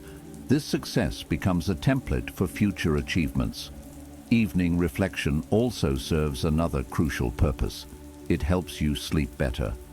When you process the day's events consciously, your subconscious doesn't need to keep churning through unresolved thoughts and emotions. You literally put the day to rest by examining it deliberately. Here's your practical system. Keep a notebook by your bed. Every evening, write down one thing you did well, one thing you want to improve, one thing you learned, and one thing you're grateful for. Don't write essays. A sentence or two for each is sufficient. The magic isn't in the writing, it's in the thinking the writing forces. As Cicero observed, the life of the dead is placed in the memory of the living. Your evening reflections become a record of your growth, a testament to your commitment to improvement. Over time, you'll identify patterns. What consistently creates fulfillment? Which triggers need attention? What environments bring out your best? This practice builds invaluable self-awareness. Most people live on autopilot, reacting without understanding their patterns. Evening reflection makes you the scientist of your own life. You discover what works and what doesn't, what aligns with your values and what takes you off track. After 1 week of evening reflections, you'll notice increased intentionality. After a month, you'll be amazed at your improved effectiveness. After a year, you'll have a complete record of growth that becomes increasingly valuable over time. Drop this affirmation in the comments. I grow stronger and wiser with each day. Number 6. The sacred pause, mastering the space between stimulus and response. Viktor Frankl discovered in concentration camps, between stimulus and response, there is a space. In that space is our power to choose our response. In our response lies our growth and our freedom. The Stoics taught this principle centuries earlier. The sixth strategy involves finding and expanding that crucial moment between what happens to you and how you react. This space is where your deepest power resides. Right now, someone could say something triggering, and you might react instantly with anger, defensiveness, or hurt. That reaction feels automatic, inevitable. But that's an illusion. There's always space, even microseconds, between trigger and response. Stoics trained themselves to find that space and use it consciously. Epictetus taught, it's not what happens to you, but how you react to it that matters. This aligns with neuroscience. Between the moment your brain registers a stimulus and your response, multiple neural pathways fire. Most people let the fastest, most primitive pathway, fight or flight, determine their reaction. But you can train yourself to engage your prefrontal cortex, responsible for rational decision-making. Consider the last time someone cut you off in traffic. The stimulus was clear, but your response was chosen, even if it didn't feel that way. You could have chosen anger and spent 10 minutes fuming. You could have chosen curiosity, wondering what emergency they might be rushing toward. You could have chosen compassion, sending good thoughts for their safety. Same stimulus, completely different responses, each creating different internal experiences and outcomes. This space between stimulus and response is where emotional freedom lives. When you react automatically, external circumstances control you. When you respond consciously, you exercise your deepest human capacity, choosing your attitude and actions regardless of surrounding circumstances. Marcus Aurelius practiced this daily, reminding himself, "You have power over your mind, not outside events. Realize this, and you will find strength." He would often pause before responding to challenging situations, asking what response would be most virtuous, effective, and aligned with his values. This pause provided access to wisdom that knee-jerk reactions never could. Here's skill development. Start with low-stakes situations. When someone makes a comment that usually triggers you, instead of responding immediately, take one deep breath. In that breath, ask, what response would serve me best here? What response aligns with who I want to be? What response is most likely to create the outcome I actually want? Then choose your response from that centered place. This practice works everywhere. Your teenager rolls their eyes. Instead of snapping back, you pause and choose a response modeling emotional maturity. Your boss gives critical feedback. Instead of getting defensive, you pause and choose to listen for valuable information. Your partner brings up a sensitive topic. Instead of shutting down, you pause and choose to engage with curiosity and openness. Here's what most miss. This isn't about suppressing emotions or pretending you don't feel triggered. It's about feeling emotions fully while choosing responses consciously. You can feel angry and still choose to respond with dignity. You can feel hurt and still choose strength. You can feel frustrated and still choose patience. The Stoic philosopher Chrysippus used a perfect analogy. When a dog is tied to a cart, if it wants to follow, it is pulled and follows, making its spontaneous act coincide with necessity. But if the dog does not follow, it will be compelled in any case. The cart represents circumstances. They'll happen whether you like it or not. But you can choose to follow willingly with dignity or be dragged kicking and screaming. Start practicing with micro moments. When your phone buzzes, pause 1 second before looking. When someone asks a question, take a breath before answering. When you feel the urge to check social media, pause and ask if that's what you really want right now. These tiny practices build the muscle needed for bigger moments. Owning this space makes you incredibly powerful in relationships and challenging situations. People who react automatically are predictable and easily manipulated. People who respond consciously are centered, wise, and influential. Others trust your judgment because they see you don't make decisions from emotional reactivity. Drop this affirmation in the comments. I choose my response from wisdom, not from reaction. Number 7. Focus your circle of influence. Stop trying to change everyone else. Marcus Aurelius wrote, "The best revenge is not to be like your enemy." Understanding that the most powerful way to create change isn't fighting what you oppose, but focusing energy on what you can positively influence. The 7th strategy involves identifying your circle of influence and directing all energy there, rather than wasting it on things beyond your control. Imagine 3 concentric circles. The innermost represents your direct control: thoughts, emotions, decisions, actions. The middle circle represents your influence, relationships, work environment, community impact. The outermost represents your concern: global politics, natural disasters, other people's choices, the past, the future. Most people spend most energy in that outer circle, feeling frustrated and powerless. Stoics focus on inner circles, where they can actually make a difference. Your circle of influence is larger than you think, but smaller than your circle of concern. You can't control company layoffs, but you can influence your organizational value by developing skills and building relationships.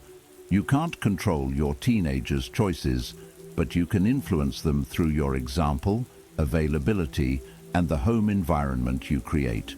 You can't control political outcomes, but you can influence your community through volunteering, voting, and modeling desired values. Stephen Covey, drawing from Stoic principles, observed, "As we focus on our circle of influence, it expands. As we focus on our circle of concern, it shrinks our circle of influence." This seems counterintuitive, but proves true. When you spend energy complaining about uncontrollable things, you become less effective at influencing what you can control. When you focus on your influence areas, that influence grows. Consider workplace frustration. You can spend energy complaining about management decisions, gossiping about colleagues, and feeling victimized by disagreeable policies. Or you can focus on your influence circle, being the colleague you want to work with, suggesting constructive solutions, building positive relationships, doing excellent work. The first approach makes you part of the problem and shrinks your influence. The second makes you part of the solution and expands your influence. Seneca understood deeply. Every change of fortune is a blessing or a curse, according to the use we make of it. He focused on how he could respond to circumstances rather than trying to control circumstances themselves. This made him one of Rome's most influential people, not through force or manipulation, but through wisdom and example. The key to expanding influence is starting small and building trust. When people see you focus on solutions rather than problems, take responsibility rather than make excuses, bring positive energy rather than drain it, they naturally want to give you more influence.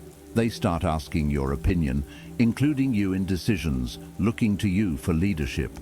But here's what's crucial. You expand influence not by seeking it, but by being worthy of it. Stoics called this living according to virtue. When you consistently act with wisdom, justice, courage, and self-discipline, people notice. They may not think about it consciously, but they feel safer around you, trust your judgment more, and become more likely to be influenced by your example. This also works in reverse. When you stop trying to control things outside your influence circle, you free enormous amounts of mental and emotional energy.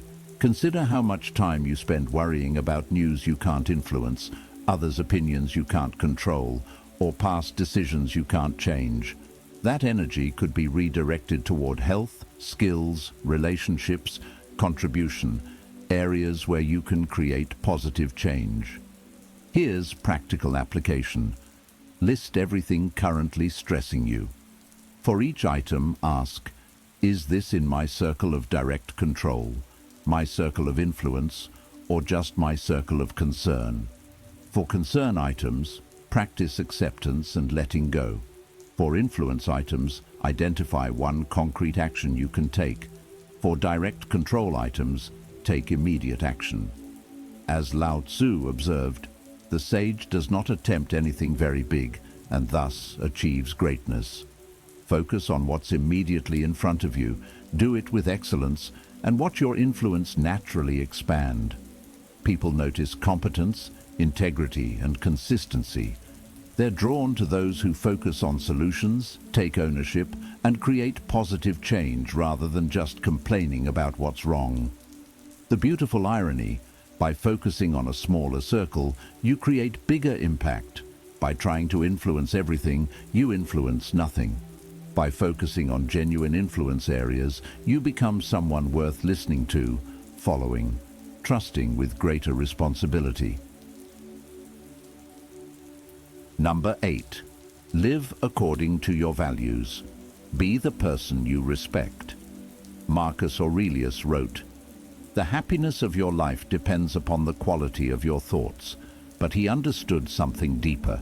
The quality of your thoughts depends upon the clarity of your values. The eighth and final strategy is the foundation making all others possible. Living according to your deepest values, regardless of external circumstances. This isn't about perfect moral behavior. It's about becoming authentically yourself. Most people live according to others' values without realizing it. They chase success as society defines it, seek approval from people whose opinions don't actually matter, and make decisions based on expectations rather than what truly matters to them. The result is a life that looks successful externally but feels empty internally. Stoics called this living according to opinion rather than according to nature. Epictetus, who experienced ultimate lack of external freedom as a slave, discovered something profound. No one can hurt you without your permission. He wasn't just talking about emotional hurt. He meant the deepest harm, which is being forced to betray your own values. When you know what you truly stand for, when you've clarified your deepest principles, no external circumstance can force you to act against your authentic self. Ask yourself these questions. What kind of person do you want to be, regardless of what you want to achieve? What principles would you want to be remembered for living by? What values would you teach a child who looked up to you? What matters so deeply that you would sacrifice comfort, convenience, or popularity to honor it? These aren't easy questions, but they're the most important you'll ever answer. Stoics identified 4 cardinal virtues, forming the foundation of meaningful life: wisdom, justice, courage, and temperance. But your personal values might be expressed differently, perhaps as authenticity, compassion, growth, service, creativity, or connection. Specific words matter less than deep reflection and conscious choice. What matters is identifying what truly matters to you, not what you think should matter or what others expect to matter.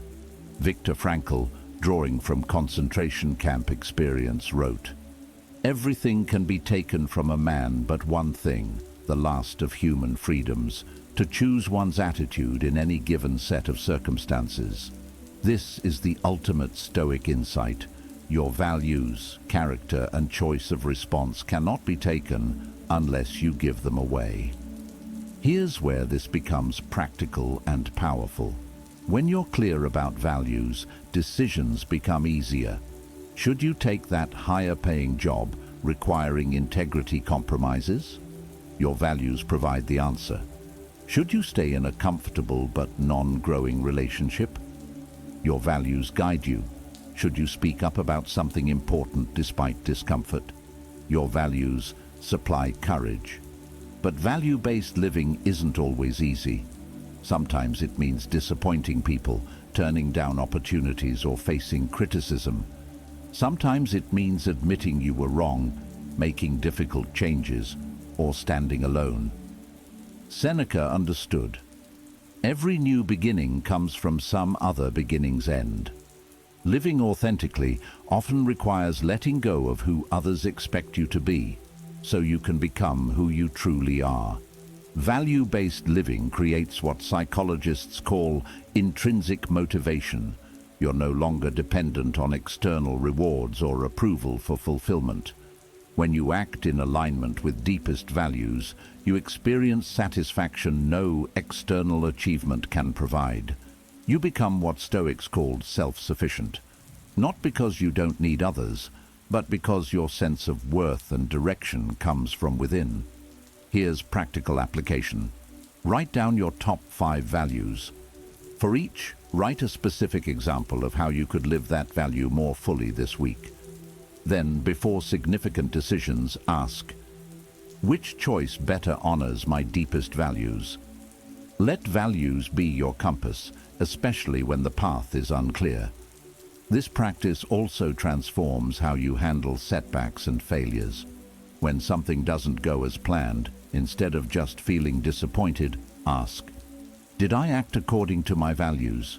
Did I bring my best self to this situation?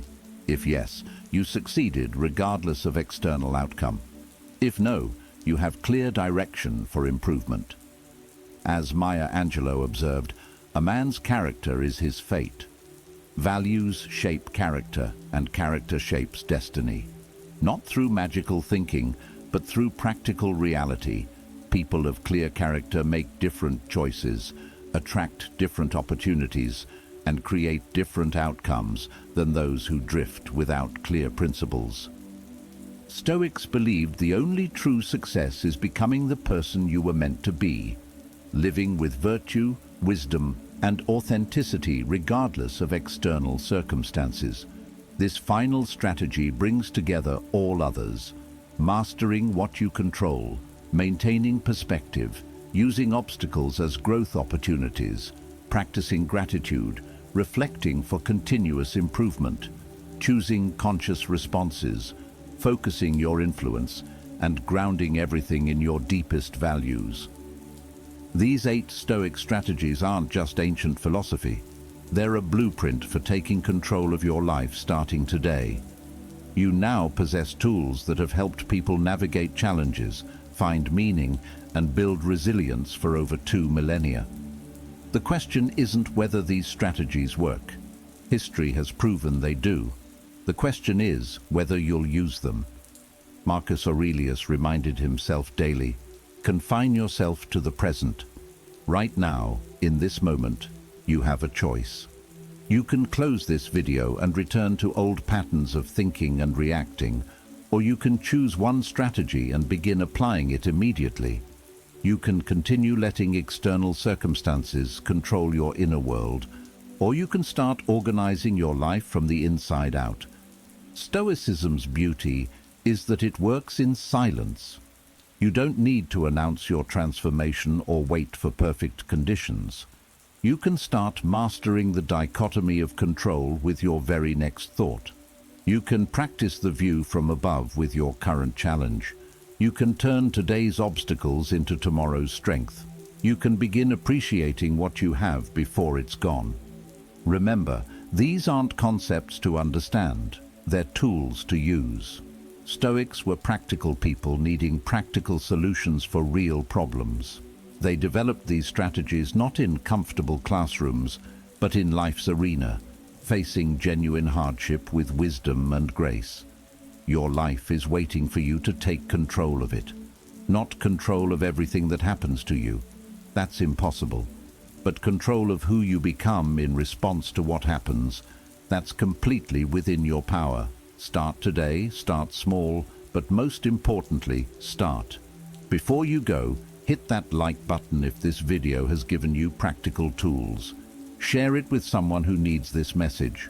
Comment below which strategy resonates most with you, and subscribe because your journey to a more organized, purposeful life is just beginning. The ancient Stoics organized their lives in silence, built their character in private, and changed the world through their example. Now it's your turn. Drop this final affirmation in the comments. I choose to become the architect of my own life.